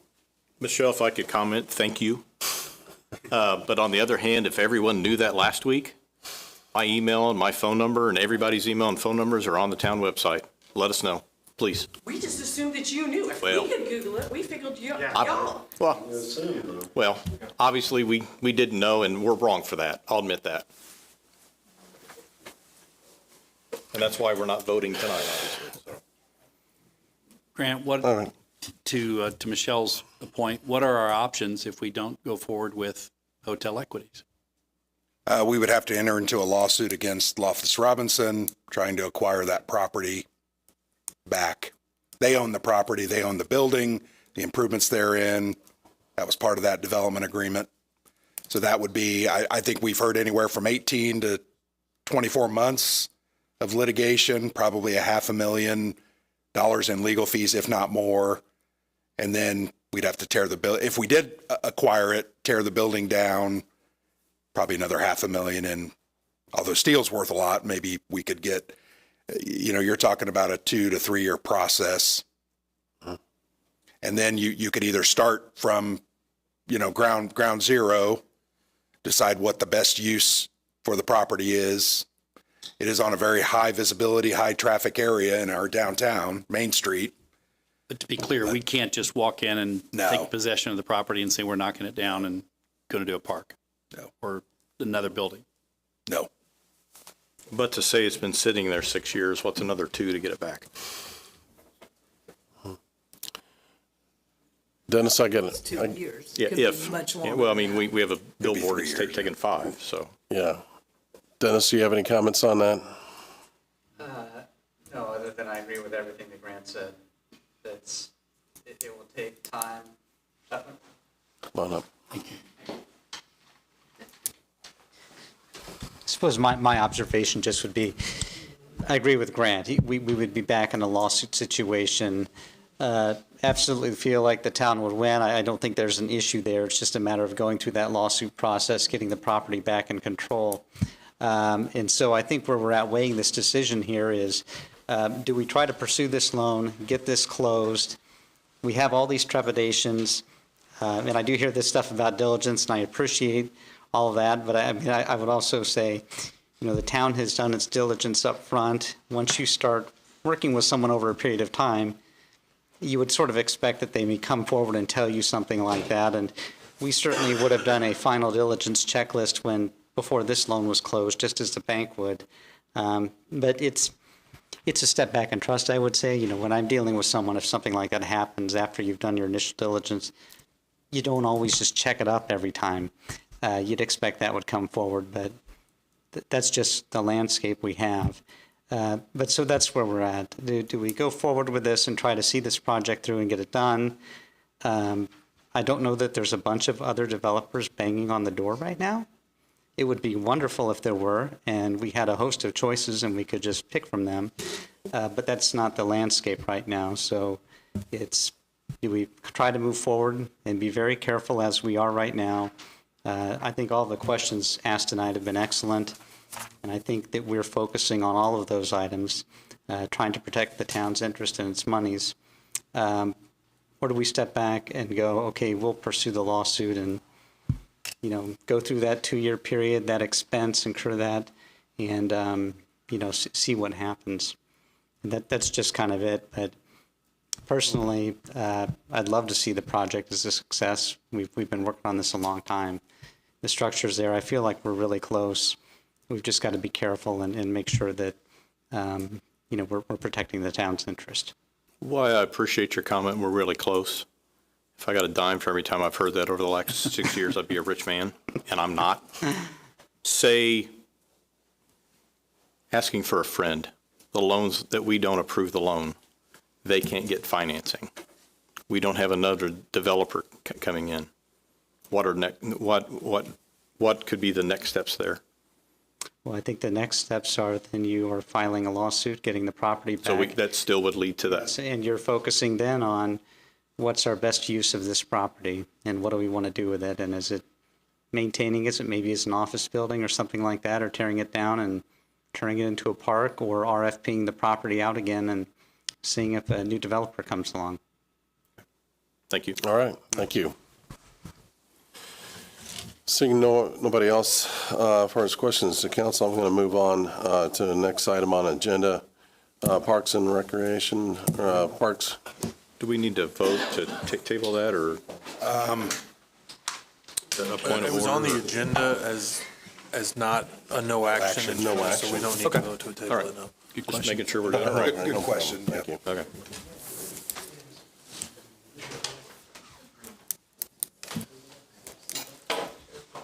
Grant? Yeah, Parks? so Brian, I think we have a video, correct? And I'm going to be speaking during the video, so it's not a video. And then I'll own up to this. I was the one that skipped over Tammy at the State of the Town. I got momentarily confused in the middle of that because we were moving around quite a bit. So here is a Speedway Parks video that Brian and Bill put together. I want to recognize Tammy Smith. If you could just stand up real quick, Tammy. You don't need to stand up very long, 20 minutes or so. But thank you. Tammy is our Parks and Recreation Director and has been with us for almost 5 years, correct, Tammy? Almost 6. Almost 6, okay, sorry. Tammy has an infectious desire to make our parks better. I think anytime I've spoken to Tammy, it's about what parks can do better for the community, period. From improvements at the parks to festivals to activities. Last year she gave a how to change a tire class, right? As a part of put your video controller down and do something. Kids learned how to change a tire, and ultimately that led to someone knowing how to change a tire when they were stuck out on the highway. So Tammy does a great job. She works with 3 full-time and 1 part-time employee at the parks. They provide beautiful and well-maintained park facilities and many different recreational opportunities, some of which there's that unplugged camp thing that I mentioned. Last year, the $500,000 Leonard Park Improvements Project was completed. It was funded from a $250,000 grant from the Federal Land and Water Conservation Fund with a $250,000 match by the Parks Department. That includes renovated tennis courts, musical playground equipment that we have heard multiple times out there since they've been installed, table tennis and a checkerboard chess table, new water fountains, ADA benches, and companion pads. I'm not sure what that is, Tammy, but a companion pad, probably a dog pad. Wheelchairs, there you go. Thank you. Meadowood Park was once again host to terrific summer camps, concerts, and the market in Meadowood. Record number of 11 summer concerts. I think previously we've had Typically 6 to 8. 6 to 8, so 11, and 100% funded by donations from our community, both private citizens as well as some businesses. So we appreciate all of their efforts. Summer and winter camps served 535 and 103 participants respectively, so 638 if my math is correct. Market in Meadowood, the farmers market, that has moved there 2 years ago in 2021 from Main Street, which was in a hot kind of asphalt parking lot. We've now moved it to the beautiful shady confines of Meadowood Park. New location there, 12 vendors. They've grown that from 7 to 12. Local groups, not-for-profits have participated, and that's where those concerts are held as well. Parks and Rec coordinated many projects and events, including Public Safety and Service Community Day, an excellent. We dipped ice cream and did hot dogs and chips and was great. Yarn Art Project in Leonard Park. She works with volunteers. I see those great old ladies, senior citizens, I should never say that, doing the yarn art upstairs in the conference room every day the past couple of weeks, or not every day, but every Monday. Great group of ladies. Salt of the earth, really, to be honest. Tribute tree program, 8 trees added in parks. Annual trunk or treat, 21 participant businesses and groups and 700 attendees. There's also a contest there. I think it's a really great event. Light the Night on Main, as well as West Indy Arts and Music Festival. That last year featured 7 bands, had 1,000 attendees, I think. And then the local news stations listed the festival in the top 5 things listing, ranking it as number 2 behind the Indiana State Fair. That's pretty cool. So all of that is due to Tammy's diligence, hard work, effort. She works herself pretty hard and has a lot of night events, weekend events, and she does an excellent job. So I wanted to say thank you, Tammy. I apologize for having skipped over you at the State of the Town. I felt terribly bad. So anyway, appreciate your work, Tammy. Thank you very much. No. Yeah, thank you.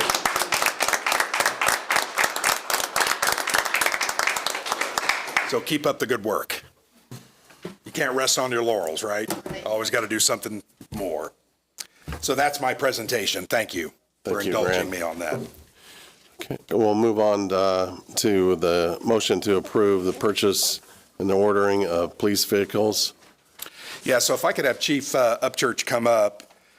As you know, ordering vehicles has become an adventure. We never know if and when we can order them. We never know when we order them, if it's going to be 6 months, 9 months, or a year.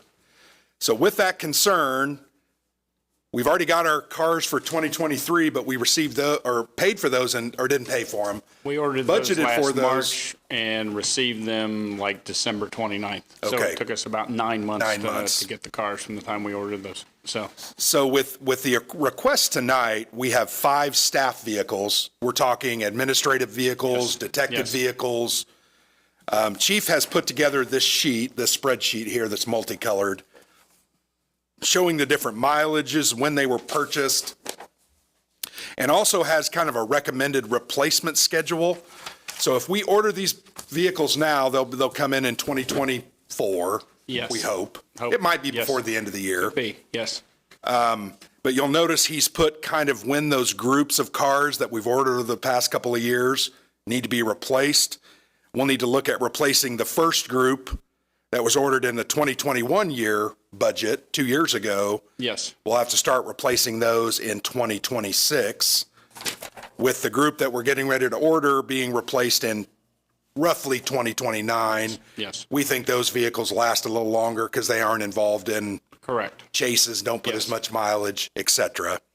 So with the motion tonight, what we're asking is, what you're committing to do is put in the budget for 2024 the purchase of 5 police vehicles.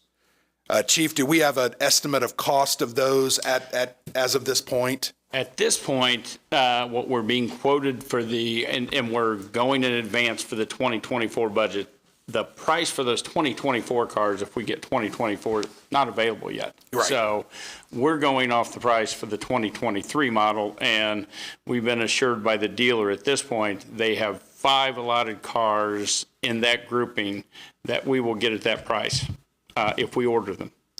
No telling how long those cars are going to be there. What is that price? $38,061. Which is about 7,000 or 8,000 more than they were a couple of years ago. Yes, and this is an unprecedented time. We've never had the issue that we had last year where we've ordered cars, and we ordered 2022s thinking we were ordering them early enough.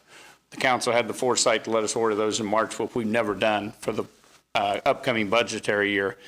And they produced 2023s by the time that they got through the schedule, and they increased the price. And we've never seen that kind of a price increase on the vehicles through the state bid.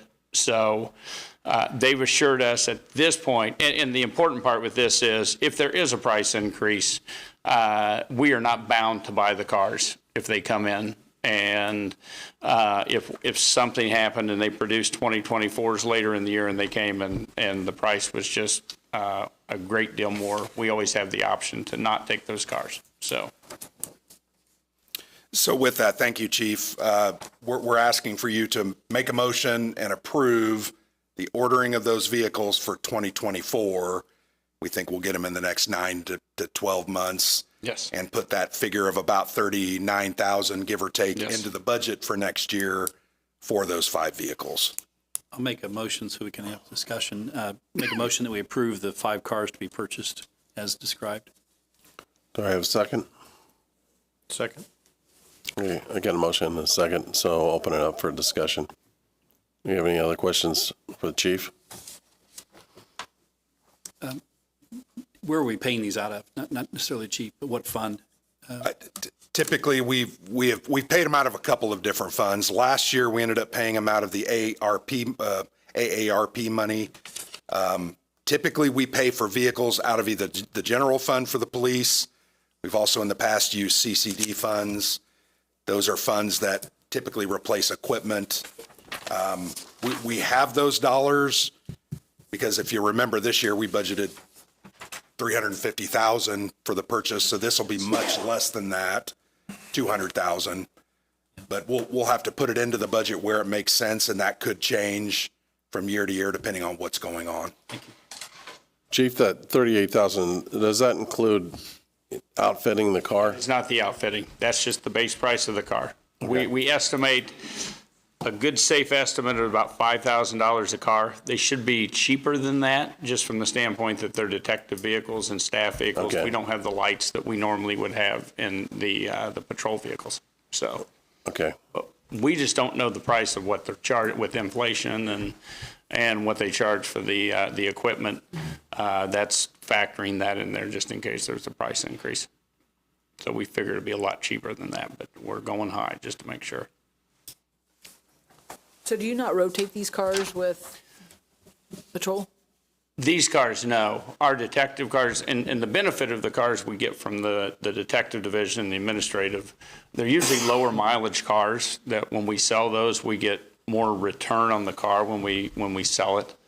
And these cars that we're going to buy are not actually police package vehicles, which are much cheaper than the police package vehicles. So.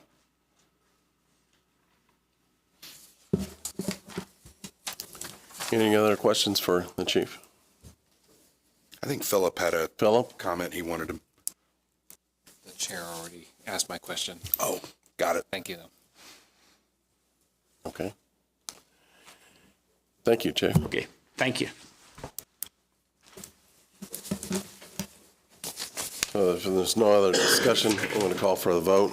All those in favor of purchase of those additional 5 vehicles, please signify by saying aye. Aye. Aye. All those opposed? Motion carries 4-0.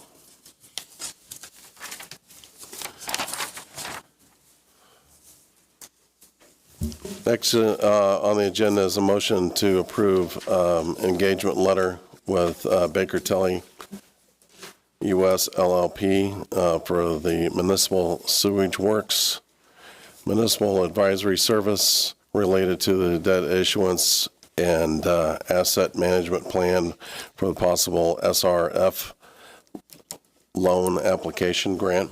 Yes, so thank you. We've been discussing this for several months. If you remember, the Chapel Hill lift station is the main project. It's roughly $1.5 million to $2 million. Originally in our capital improvement plan, it was estimated at $875. Costs have significantly gone up.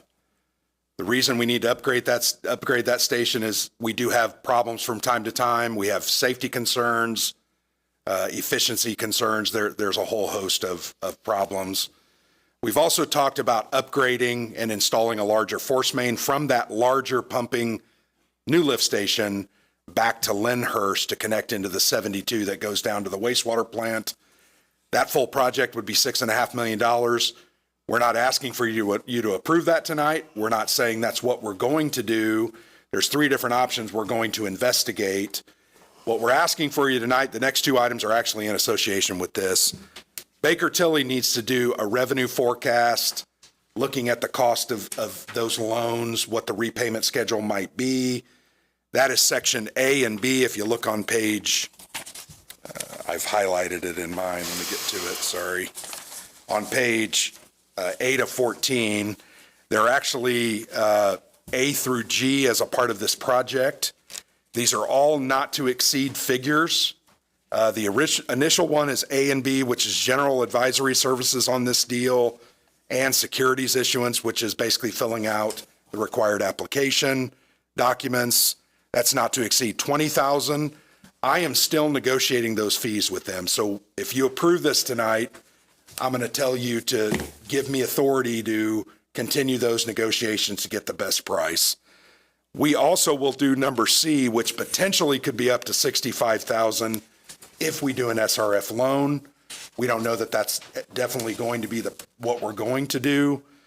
D, E, F, and G are later elements that need to be done as part of our process with our wastewater infrastructure asset management plan. It's required to get any state or federal funding. We haven't done it in a long time. That needs to be done. So what I'm asking for you tonight is to approve this letter engagement, authorizing me to continue negotiating those fees with them. I think the top fee can be about $15,000. I think that next fee can be somewhere between $40 and $50, and I'm going to push pretty hard on that.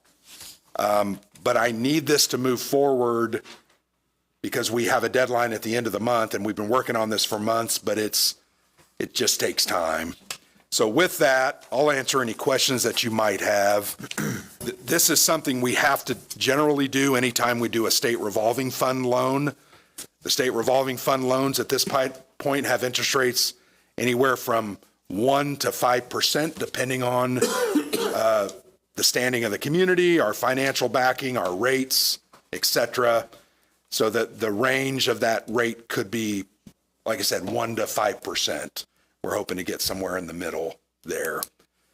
So I'll answer any questions that you might have, but I'm asking for approval of this and authorization to continue negotiating those fees so that we can get this kind of moving forward. All right, I'll call for.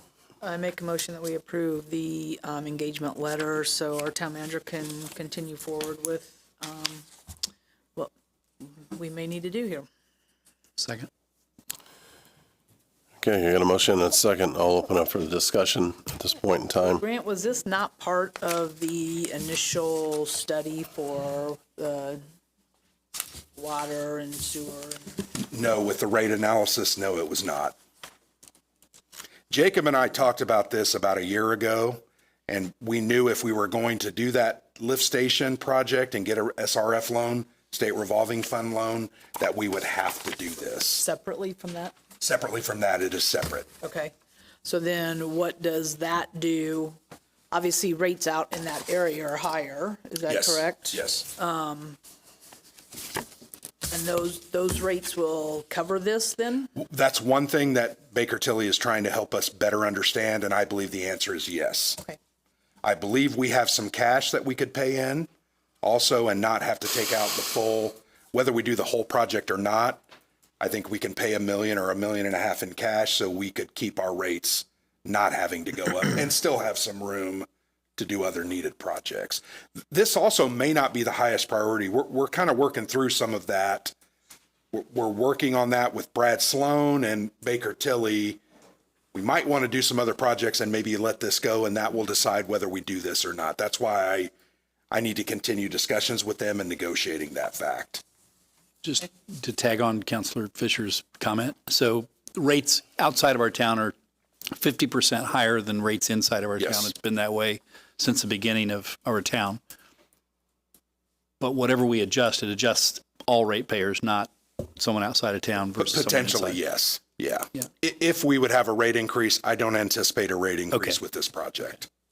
And we've always talked, the rate increases that were done last year are for a horizon of 3 to 5 years. Yeah. I don't expect us to have to go back and ask for rate increases next year. I also don't expect that rate increase to be anywhere near as large as we had to this last time. Yeah. If we're going to do rate increases, we need to do them for project specific and try to, but I don't anticipate needing a rate increase for this. And the last rate increase before last year's was 11 or 12 years 10 before year, that. yeah. So, Yeah. okay, thank you. If you can do rate increases every 3 to 4 years, you're going to do a 5%, not a 25%. And unfortunately, when you let it go, it just builds up. Things get more expensive, as we're seeing right now. And that lift station needed correction a long time ago. It has been on the that list. was the original lift station put From in that area. 1968. Yeah, it's been out there a long time. Okay. But I will say this, it may not be our number one highest priority, and we're trying to verify that. Okay. So Grant, if you negotiate this, Yes. will we then move forward with the rates, or will you bring that back to us for approval then? I think we'll probably move forward with the A and B on the proposal, because that's got to be done by the end of the month to get the SRF application, not application, the PER, remember the preliminary engineering report? Once they give us approval of funding, which they've said could happen in July or August, then we'll probably do the section C, D, and whichever, I think E is also a part of that. But the first phase I need for the PER is really just A and B, which is that top line So up to 20,000. for our council, can we make an amendment to the motion that it's not to exceed the 20,000? Would that be? That might help me, yeah. Yeah, I mean, because I think you need some, Yeah, I mean, yeah, That's fine. obviously, we want you to get below that, absolutely. and that's what you're working towards. Yeah. You have to make the amendment. Yeah, so I'll do an amendment to the motion that we approve the engagement letter to be up to the 20,000. And, no, I guess that's just A and B. Yeah, I just need the A and B Okay. for And the end of March. And I would amend my second. Okay. Is there any other discussion? And then sorry, That's for you. make sure we get all this right. Yeah. Yep. With that motion, then we can move forward if he comes to an agreement to work on this project, correct? Yes, you can make the motion as she just stated it. It will move forward on AB, because that's all on the record. Okay. And I'm hoping to get that for 15,000. That would be my goal. Philip saw my emails going back and forth, and we're going to keep hitting them. So Just to be clear to the public, this is to do financial analysis, not millions of dollars worth of project. no, it's a simple financial analysis to make sure we can cover the project without a rate increase, and to also assist with the submittal of that PER that requires some little financial portions. And this is to fix something that's been working since 1968. Yes. Things from 1968 probably don't work right anymore. No comment. I was going to say, wait a minute. Yeah. I mean, it has been out, it's a good producing lift station. It's just, Spot on that one, wouldn't it? it just needs it needs to be reworked. Yeah. Less efficient, less safe to operate, more difficult to access. But there are things from 1968 That that still work work. very efficient. Work very fine, yes. Okay. Clarify that for. Okay. And before 68. Yes. Yeah. Thanks, Chief. I just have to throw that humor in there. Okay. Better since 1968. So we got an amended motion and a amended second on the council table right now. I'm going to go ahead and call for a vote if there's no other discussion. And we're comfortable without C for now, the SRF application, and then Yes, item 10 on our agenda because the as well. PER is what we have to submit, not the SRF application. And it will largely moot item 10 then. Yeah. Okay. All those in favor signify by saying aye. Aye. Aye. All those opposed? Motion carries 4-0. Okay, so we move on from 10. Item 11, an ordinance 1372, an ordinance vacating the right-of-way of Gerard Drive. Todd? Wait, we skipped one, number 10. Yeah, you need to do 10. Okay. Sorry, just set up there, Todd, sorry. Okay. Number So 10. this is the approval of the SRF loan signature authorization? Signatory authorization, yes. Okay. All that is required by SRF is that Philip and you are authorized to sign documents in relation to our future applications. Mr. President, I move Very that we simple. approve the SRF loan program signatory authorization resolution as presented by the town manager. Second. Okay, I got a motion and a second. There's no other discussion. I'm going to go ahead and. I have discussion. Go ahead. Sorry, we're at 8:46. Let's keep going. Should C be included from our last, because that was not included, but we're signing this C's to move forward with what this is, correct? No, this is a signatory for the whole program, which includes the PER. It says revolving loan fund, but it's for us to get the PER in because there's documents that need to be signed for that. And then if we go forward with a loan, David, over the next couple of months, this will authorize us to sign that as well, Vince, and after your approval, of course. They're just asking for signatory authorization. Clear as mud. Yeah. Welcome to government. Right? Yes. Okay. We'll go back and call for the vote. Now that you got everything done. All those in favor of approving the SRF loan program signature authorization resolution signify by saying aye. Aye. Aye. All those opposed? Motion carries 4-0. Okay, next item on the agenda, Todd. Item 1372, an ordinance vacating the right-of-way of Gerard Drive. Sure. As you know, the Mug and Bun is up for sale, and the broker representing them reached out to me, I think, during their due diligence. They realized that there was a section of Gerard Drive that existed. It was basically the driveway into their property.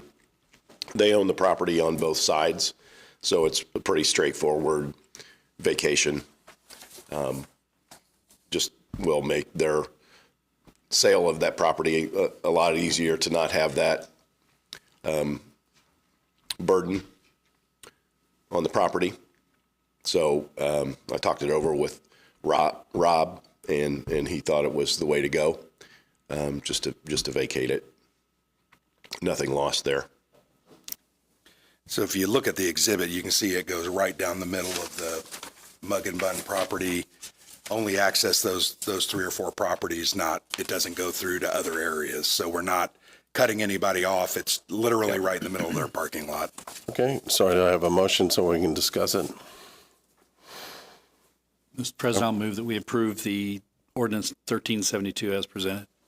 Second. Okay, got a motion and a second. Then Todd, why wouldn't this go in front of the plat committee? Because Bob told me to bring it here. Our attorney. Our attorney? Do you want to comment on that? Bob handled this, and I would imagine it had to go before the council as an ordinance to get approval. But I want to speak for Bob because this is not something he had me look at personally. But we can definitely look into it and follow up on it if you're not comfortable voting on it tonight. Well, I just wanted, since they own both sides of the property, as far as that's concerned, and then if you go for a vacation, because we had several other properties in town that went through that process of vacation, and I just... So it's an ordinance. Will have to be voted on a second time? No. No? If it's not a unanimous vote, then yes, it Still an option, though. What's still, I'm sorry? To vote on a second time. Could be, yes. And tonight is an advertised public hearing for this. Yes. This item as well. I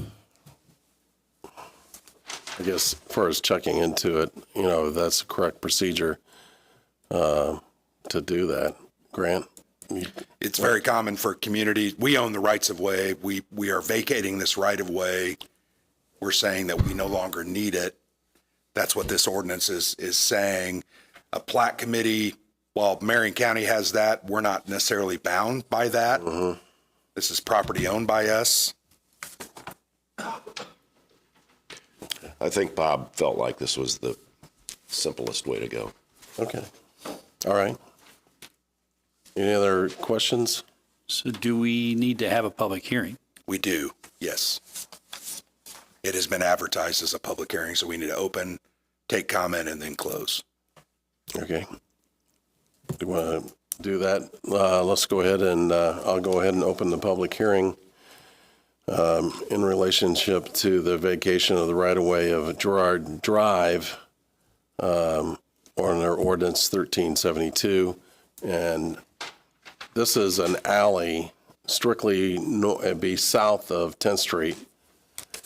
It is a non-functional alley that's only platted and shown as right-of-way, meaning it serves no purpose for the community. That's why we're declaring it as being able to be vacated. Who takes responsibility for it? The abutting property owners will take responsibility. In this case, it's all the same property owners. In other instances, it would have been divided amongst them and they would have added to their property. You've probably seen that in closings. So I'll go ahead and open the public hearing. It's 8:52. And ask anybody in the audience that would like to speak to this vacation of Gerard Drive. Please step forward now.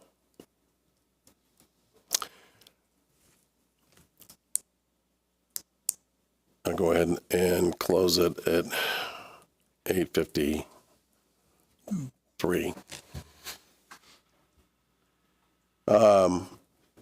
And so then we'll move to a vote. So we had a motion and a second in relationship to the vacation of the right-of-way of Gerard Drive under ordinance 1372. All those in favor, please signify by saying aye. Aye. Aye. All those opposed? Motion carries 4-0. Thank you. You got it. Next on the agenda is approval of claims and utility adjustments. Philip. Thank you. Councilors, I'm not asking for any utility adjustments this session.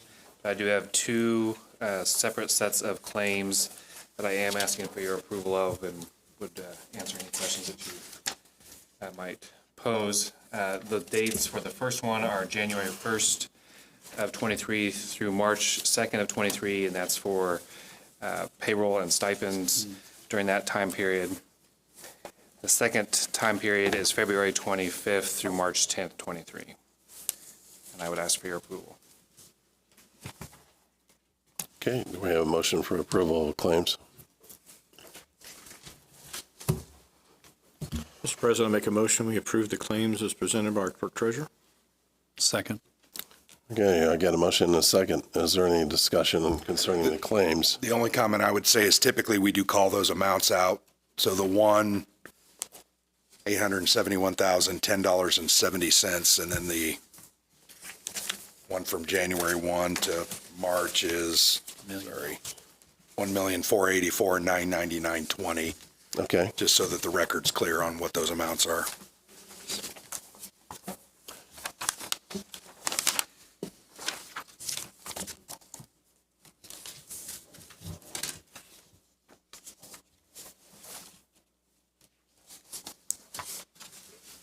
Okay, do we have any further discussion? If not, we're going to go ahead and call for the vote. All those in favor of the claims as submitted by your town clerk treasurer, please signify by saying aye. Aye. Aye. All those opposed? Motion carries 4-0.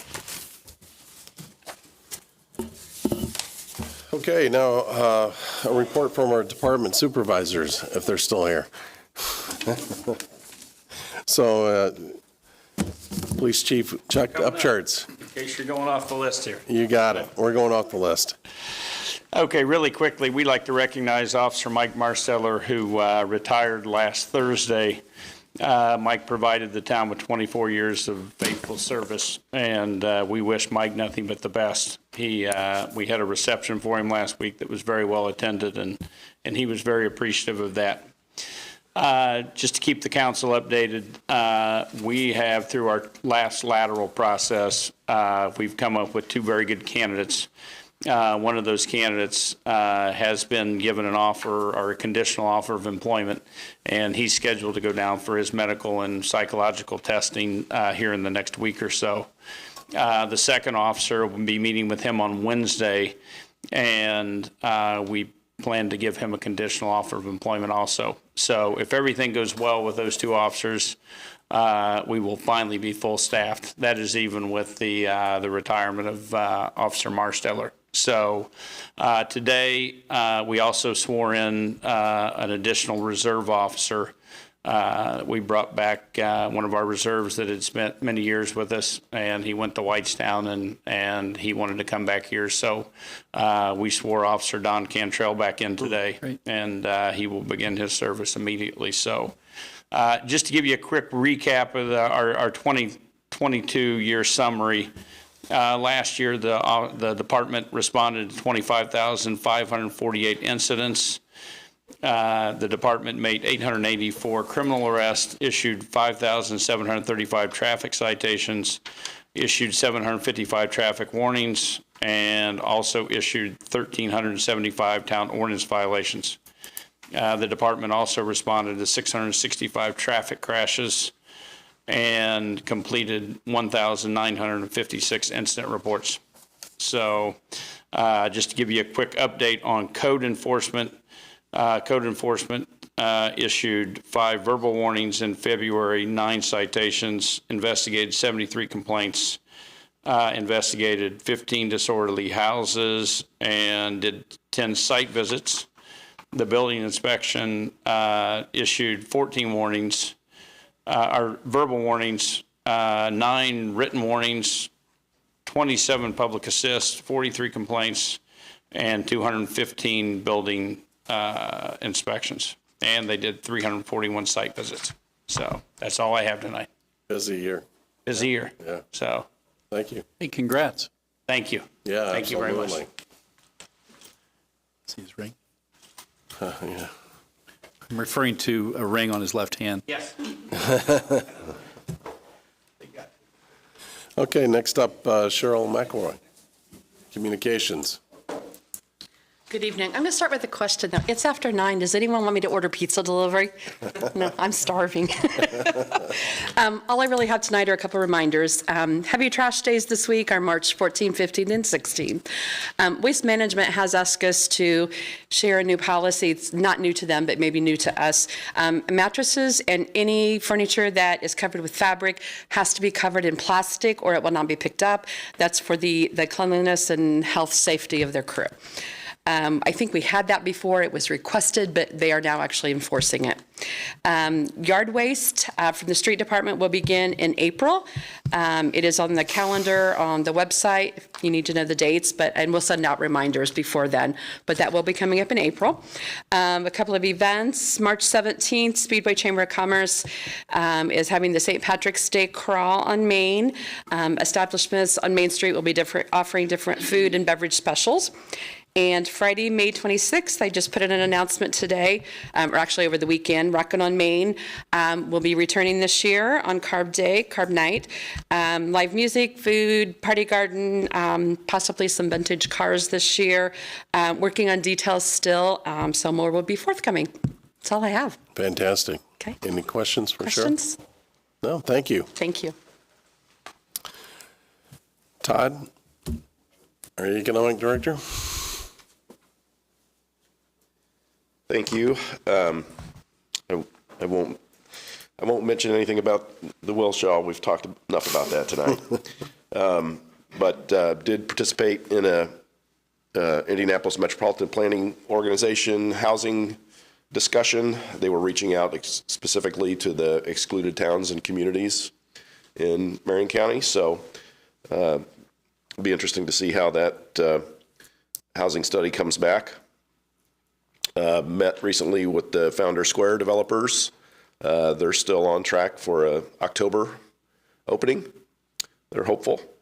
Been following, there's a handful of, I'll just call them high profile properties in Speedway that are on the market. And I think it'll be interesting to see what the future holds for them. So just trying to keep track of those. Just kind of started this week getting our parking agreements for the month of May squared away with the SRC. So that's primarily what I've been working on the last few weeks. Any questions? No, we're Appreciate good. it. All right. Thank you very much. Thank you. Oh, next up, Tammy Smith. Parks and Recreation. Okay. Yeah, it's a special request. Okay. Thank you, Grant, earlier for recognizing Parks accomplishments for last year. Well earned. And I do want to say that all the accomplishments that we've had couldn't be done without the other parks personnel, but also the volunteers, the sponsors that we have every year, the schools partnering with us. So there is a definitely huge team environment. Board members, park board members. Oh, yeah. All that is a big team environment to get this done with such short staffing. So it's a joy to work this job every day. I do enjoy it. So getting onto the parks, the bathrooms are scheduled to be open April 1st. Now, if we get some mild temperatures that come back, sometimes we might open them a week or so before. We just monitor the weather on that. A lot of people have been asking because we've had all these nice mild temperatures previously, but Mother Nature kind of gave us the cold bite again recently. Fiber artists, crocheters, knitters, they have been busy working on this year's yarn art project for Leonard Park. We started last Monday. So I've had some wonderful ladies that are volunteering their time. They meet every Monday, 4 to 8 p.m. And some of them don't ever come in, but they're working on this project, and then they'll mail items in or bring them in to me. This year's theme is Under the Sea. We've got a section of fencing that's between the park and the street department that we have kind of a 4-section area. It equates to 36 feet wide, 5.5 feet tall, that we call our yarn art palette. And so this year, Under the Sea, and we're real excited to have that installed hopefully in May. So we would still love any volunteers that might want to join us with that. They can meet with us here at the Municipal Center on Mondays, 4 to 8 o'clock. Now, would that be the old ladies that someone spoke of earlier? Yes, yes, That was said very possibly, but, lovingly. No, I have a respectful. 35-year-old old lady that would like to talk to yes, you about that. all ages who would be interested in doing any type of fiber art, yarn art, knitting, crocheting, that type of stuff to make sea creatures or sea elements for us. I want to give an early shout out to this year's sponsors for our summer concert series. We've already received our donations from the Speedway Lions Club as well as the Miller family, both generous donations. And I just received commitments from Wessler Engineering again this year, as well as Alliance Insurance Company. So I'm very excited about that because we're so close to our goal that we try to reach every year. And so I look forward to hearing from a few more sponsors. We do have 7 concert dates lined up with all the bands scheduled. We'll be getting that schedule out to the public soon. Our concerts will be on Thursdays beginning June 29th through August 17th, with the exception of July 4th week. Concerts are 7 to 9 p.m. at Meadowood Park. Market in Meadowood will open the first Thursday of June and run through the last Thursday in August, 5 to 7 p.m. in the northeast corner of Meadowood Park. And I'm real excited. We will be welcoming a new vendor this year, This Old Barn Farm and Flowers, with seasonal produce, pasture-raised beef and pork that are vacuum packed and frozen, and soy candles, along with our other vendors as well. So we're very excited about them coming on board with us. Our summer camps will be firing up here soon. Flyers will be sent home to the schools sometime after spring break. Registration should be open within the next 2 weeks for our summer camps. And something that I'm a little sad about, Mike Smith, our maintenance supervisor who's been with Parks for 28 years, March 31st will be his last day with Parks. He is moving over to sanitation for an opportunity there. He's very excited about that, and so I'm excited for him. I just want to personally thank Mike. He has been instrumental in me with this job from the day one coming on board. I've enjoyed working with him. He's been wonderful. But I am looking forward to working with Dave Ivy, will be the new maintenance supervisor. He's coming over from the street department. I met him today, and I'm very excited to have a working relationship with Dave. He's got big shoes to fill. So I wish Mike the best, and that's all I have this evening. Any questions for Tammy? Thank you very much. Thank you. Do a great job. Ronnie.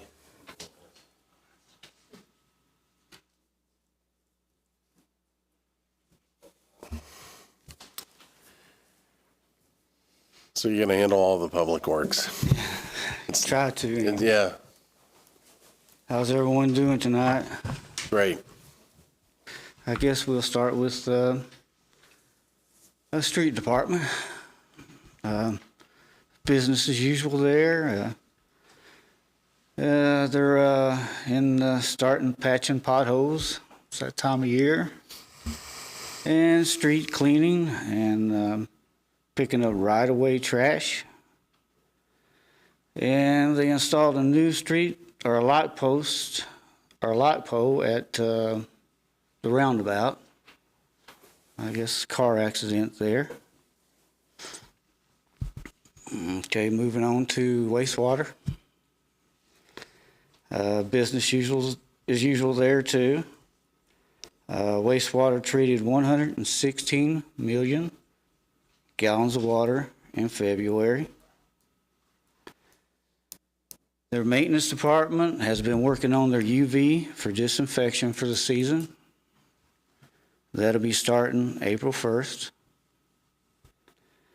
As Tammy said, Mike Smith from the Parks Department was hired as a night shift operator there.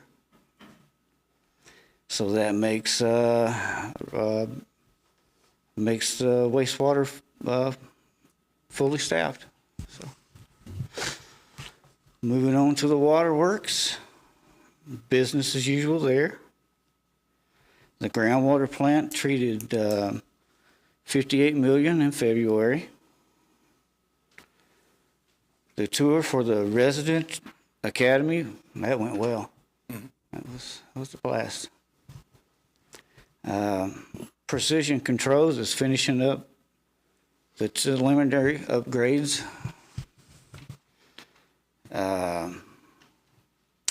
Construction will start on the intake, cover, and the garage soon. I think they're still waiting for a few little items. We upgraded the locks at the ground plant and wells. We installed new flooring and painted cabinets in the lab. Lastly, I want to congratulate in our distribution, we had Zach DeBrew and Travis Barker on getting their backflow certifications. And that's all I got. Fantastic. Any questions for him? Hearing none, thank you very much. Thank you all. Thank you. And last but not least, Chief Fishburne. I appreciate you letting me go last. I want to thank you all for helping me honor Darren tonight. Like I said, we came on at the same time and really hate to lose him. We had 24 candidates sit for our aptitude test last week at the high school, and we'll be doing our agility test for those that move on at the end of this month with interviews in early April, hoping to get someone on for the month of May. And that's really all I have on the fire side. But as a resident that lives here, and as the fire chief, I kind of sit in this catbird seat, and I have a pretty good perspective of the Wilshaw project. And I just want to make a few comments about that. I've been doing plan and review on that project since it started. I've been the chief of the department since that construction started. And as a resident, I would say that Alex and Michelle and Nick share a lot of the frustrations that I've seen, on that project. But that being said, I appreciate the fact they're willing to come to voice their concerns, and your willingness to accept some of that responsibility, I think, speaks highly. And that transparency and that accountability doesn't happen without you guys coming. But I also want to say that it frustrates me a little bit that, me included, I'm including myself, it's very difficult for me to be frustrated with nothing happening at Wilshaw and be critical of that, and then turn around and be critical when something begins to happen.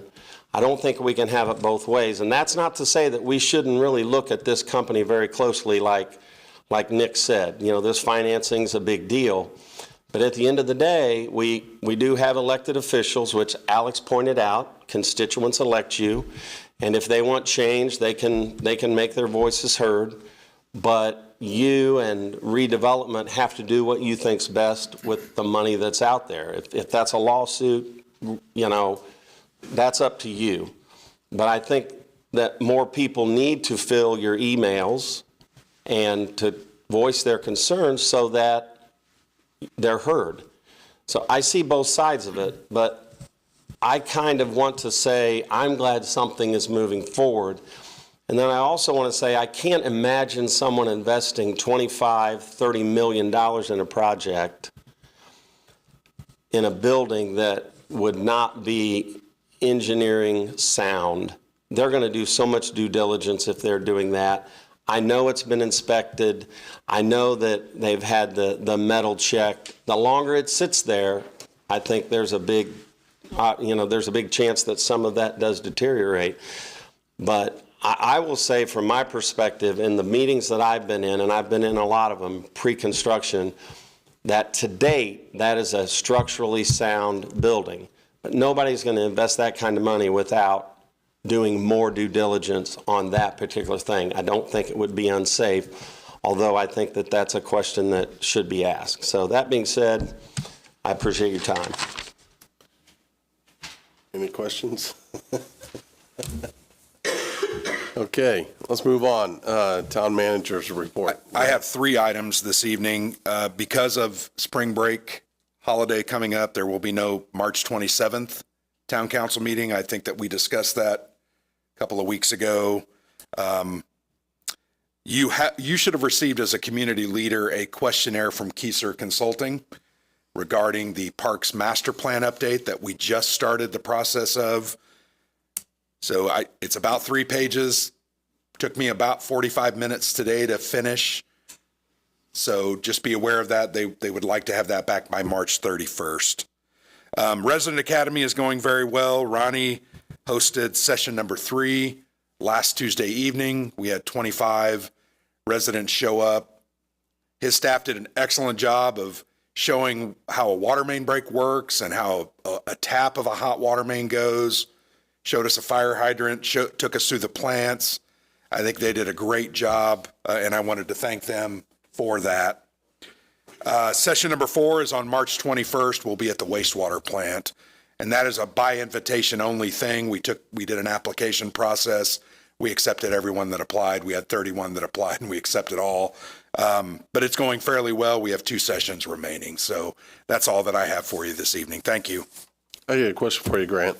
Is there plans on having another one after? Yeah, we'll probably do it again at the same time period, February, March, finish up in April.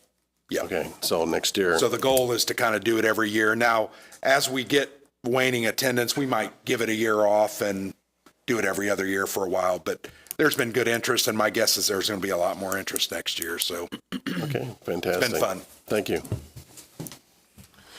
Okay, now report from the counselor. Gary Pettigo is off ill. His wife is ill, and so he called in sick today. And our next counselor would be Eileen Fisher. I have nothing this evening, thank you. Counselor David Lindsay. Nothing further this evening. Counselor Gary Rakes. Sorry to disappoint you. I wanted to go back to some questions that I've received from multiple residents. Grant, and start with you, and if others want to answer or provide input, that'd be great. One resident said they had a 70% tax increase, a projected increase for next year. And others have talked about 25%. Or could you explain some of that earlier? But I know that from a town's general fund standpoint, we lowered our tax rate. We still received a 4% increase from previous year's dollars to the next year dollars based on the value of homes and real estate being higher, even though our tax rate was a little lower. So we get 4% more. We know our costs are going up. Just on police cars alone, we're paying 20% more than what we expected to. Salaries are, significantly higher and so on. How does it end up, whether it's accurately at 70% or 25%, how does it get that high when the town, I know the answer to this, but I want to make sure the public gets that high. My guess is it hasn't been reassessed often. They're required to do it every 4 years. I'm not sure how often they do it in Marion County. I'm not involved in that. The town doesn't do the assessment. The town does not do assessment. There are township assessors, and then there's a Marion County assessor, and they all work together. And those positions are independent and free of us and other taxing entities. I'm trying to say it as simply as possible. It's an assessment question, right? We have a tax cap system. We can only pay 1% of our property tax as a residential. So if you have a $100,000 home, the most tax you can pay is $1,000. If that home goes to $150,000, you're going to pay $1,500 in property taxes. And I think one of the questions you asked me, Gary, was where does that money go? Part of it goes to all the taxing entities. You got to remember there's 7 different taxing entities generally that each of us pay into. So that increase over all 7 of those entities is a smaller percentage, but it's tied to your assessment. And in our case, we lowered our rate, so it would have even been higher than that had we not lowered our rate. I think the schools lowered their rate. So most of our taxing entities around us lowered their actual rate. And it's nothing more than a mathematical formula. Rate times your assessed value equals your tax burden. So I don't know that I can say anything else about it. I'm not a tax expert. Yeah. I know enough to be dangerous. Yeah. So thank you for that. So if someone's property taxes is estimated to go up 25%, and let's make it 35%. And there's 7 different taxing units, including the town, the schools, the library, the airport, downtown, Indianapolis, Eagle Creek Park. I mean, there's a lot of different taxing units, but say it's 7, that's 5% each. That's how someone would get to 35%. Right. If your home was valued at 100 and it went up to 150, that's a 30% increase. Your taxes are going to go up 500, and that's going to be divided amongst the 7. So each of them might have gotten $70 more off of that property tax increase. I don't like the increases either. I mean, it's coming out of my pocket, same as it is any other homeowner, but I also understand. That's based off of the sales prices and the values that have increased in the town of Speedway. Right. And it being an area now that is, that's where people want to come, and so they've driven those prices up, and with driving those sales prices up, ultimately drives up those assessed values that will increase those property taxes. That was my question. Yeah, okay. So you answered it. Thank you for that. Appreciate. They could ultimately go to the county auditor Correct. if they feel that they're overassessed. And appeal. Yeah, and appeal that. But they need to, so I really want to speak to taxpayers. If you believe that your property was overvalued, overassessed, that you need to get on it, because there's a deadline for appealing that. It's not like you can wait till summer and say, I want to do it then. And I don't remember the exact date of that. It's actually on the documents that each of us property owners would receive. But don't wait. If you really believe that your home that is valued from the assessor at $325,000 is only worth $275,000, you need to get after it right away and give some evidence as to why you think that's And that evidence accurate. is going to come in comparable homes. Correct. And they're all selling for more right. now. So it's going to be a very difficult thing to prove that you're overassessed. It is. It's based on market. People have been successful, and I want to make sure that our taxpayers have an opportunity to follow that path if they do believe that they've been overassessed. Thank you. That's all I have. Next on is a report from the council president. I'd like to yield some of my time to Philip. Being a new person in your role as town clerk treasurer, thought maybe you'd like to, what you see as the challenges for the town, and also, as far as where do you think we're going in terms of that? Okay. Well, I guess if I'm going to give a report first, since our last meeting, we filed our annual financial report, which was a big undertaking for my office, and I'm thankful for the team in place there. You want me to talk about what I think the problems? Just whatever, what are you seeing in terms of your office now that you're able to get in there?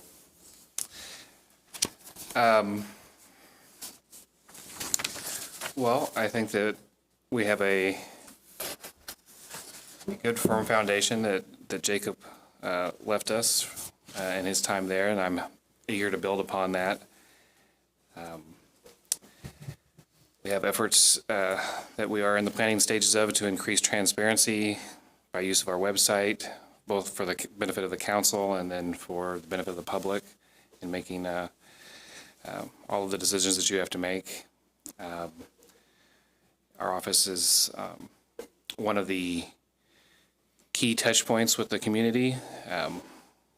People are calling or interacting with people from my office, I think more often than any other department. And so we have a commitment to serving our public professionally, and are constantly looking for ways to pick up steam and efficiency there, whether that's reviewing our permitting system and trying to make more of that available online as well. And then if you're talking more broadly with the budget and the community, I think obviously we're a landlocked community, and that leads to specific hurdles when you're also a desirable community. And so it's going to be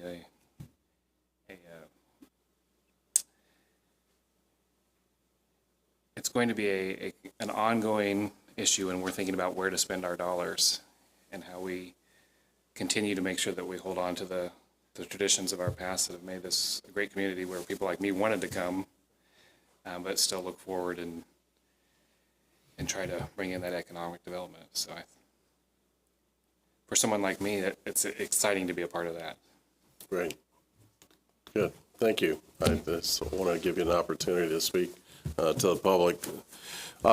Just to be brief, I want to thank those individuals that got up and spoke tonight. Some of them have already left, but it's important that this council gives that ability to speak to the public and to the council, and so that we understand exactly what is being heard out in the public and how we can increase our communication level to answer those questions concerning the major decisions that this council has to make. But moving forward, we will thoroughly investigate exactly every item that we need to investigate, and we also hire the professionals, whether it be the attorneys, engineers, and grant any in terms of getting those people involved to find out exactly what needs to be done and look at all the alternatives. And I'm not saying that we can vent them all out, but at least from that standpoint, we get a best case scenario and use an efficient use of funds in getting this project completed moving forward. I think we're in overtime right now. It's 9:25, but I really appreciate, especially the department head spending the time with us tonight. And I want to thank the public for coming tonight too. It's 9:25. I'm going to adjourn this meeting.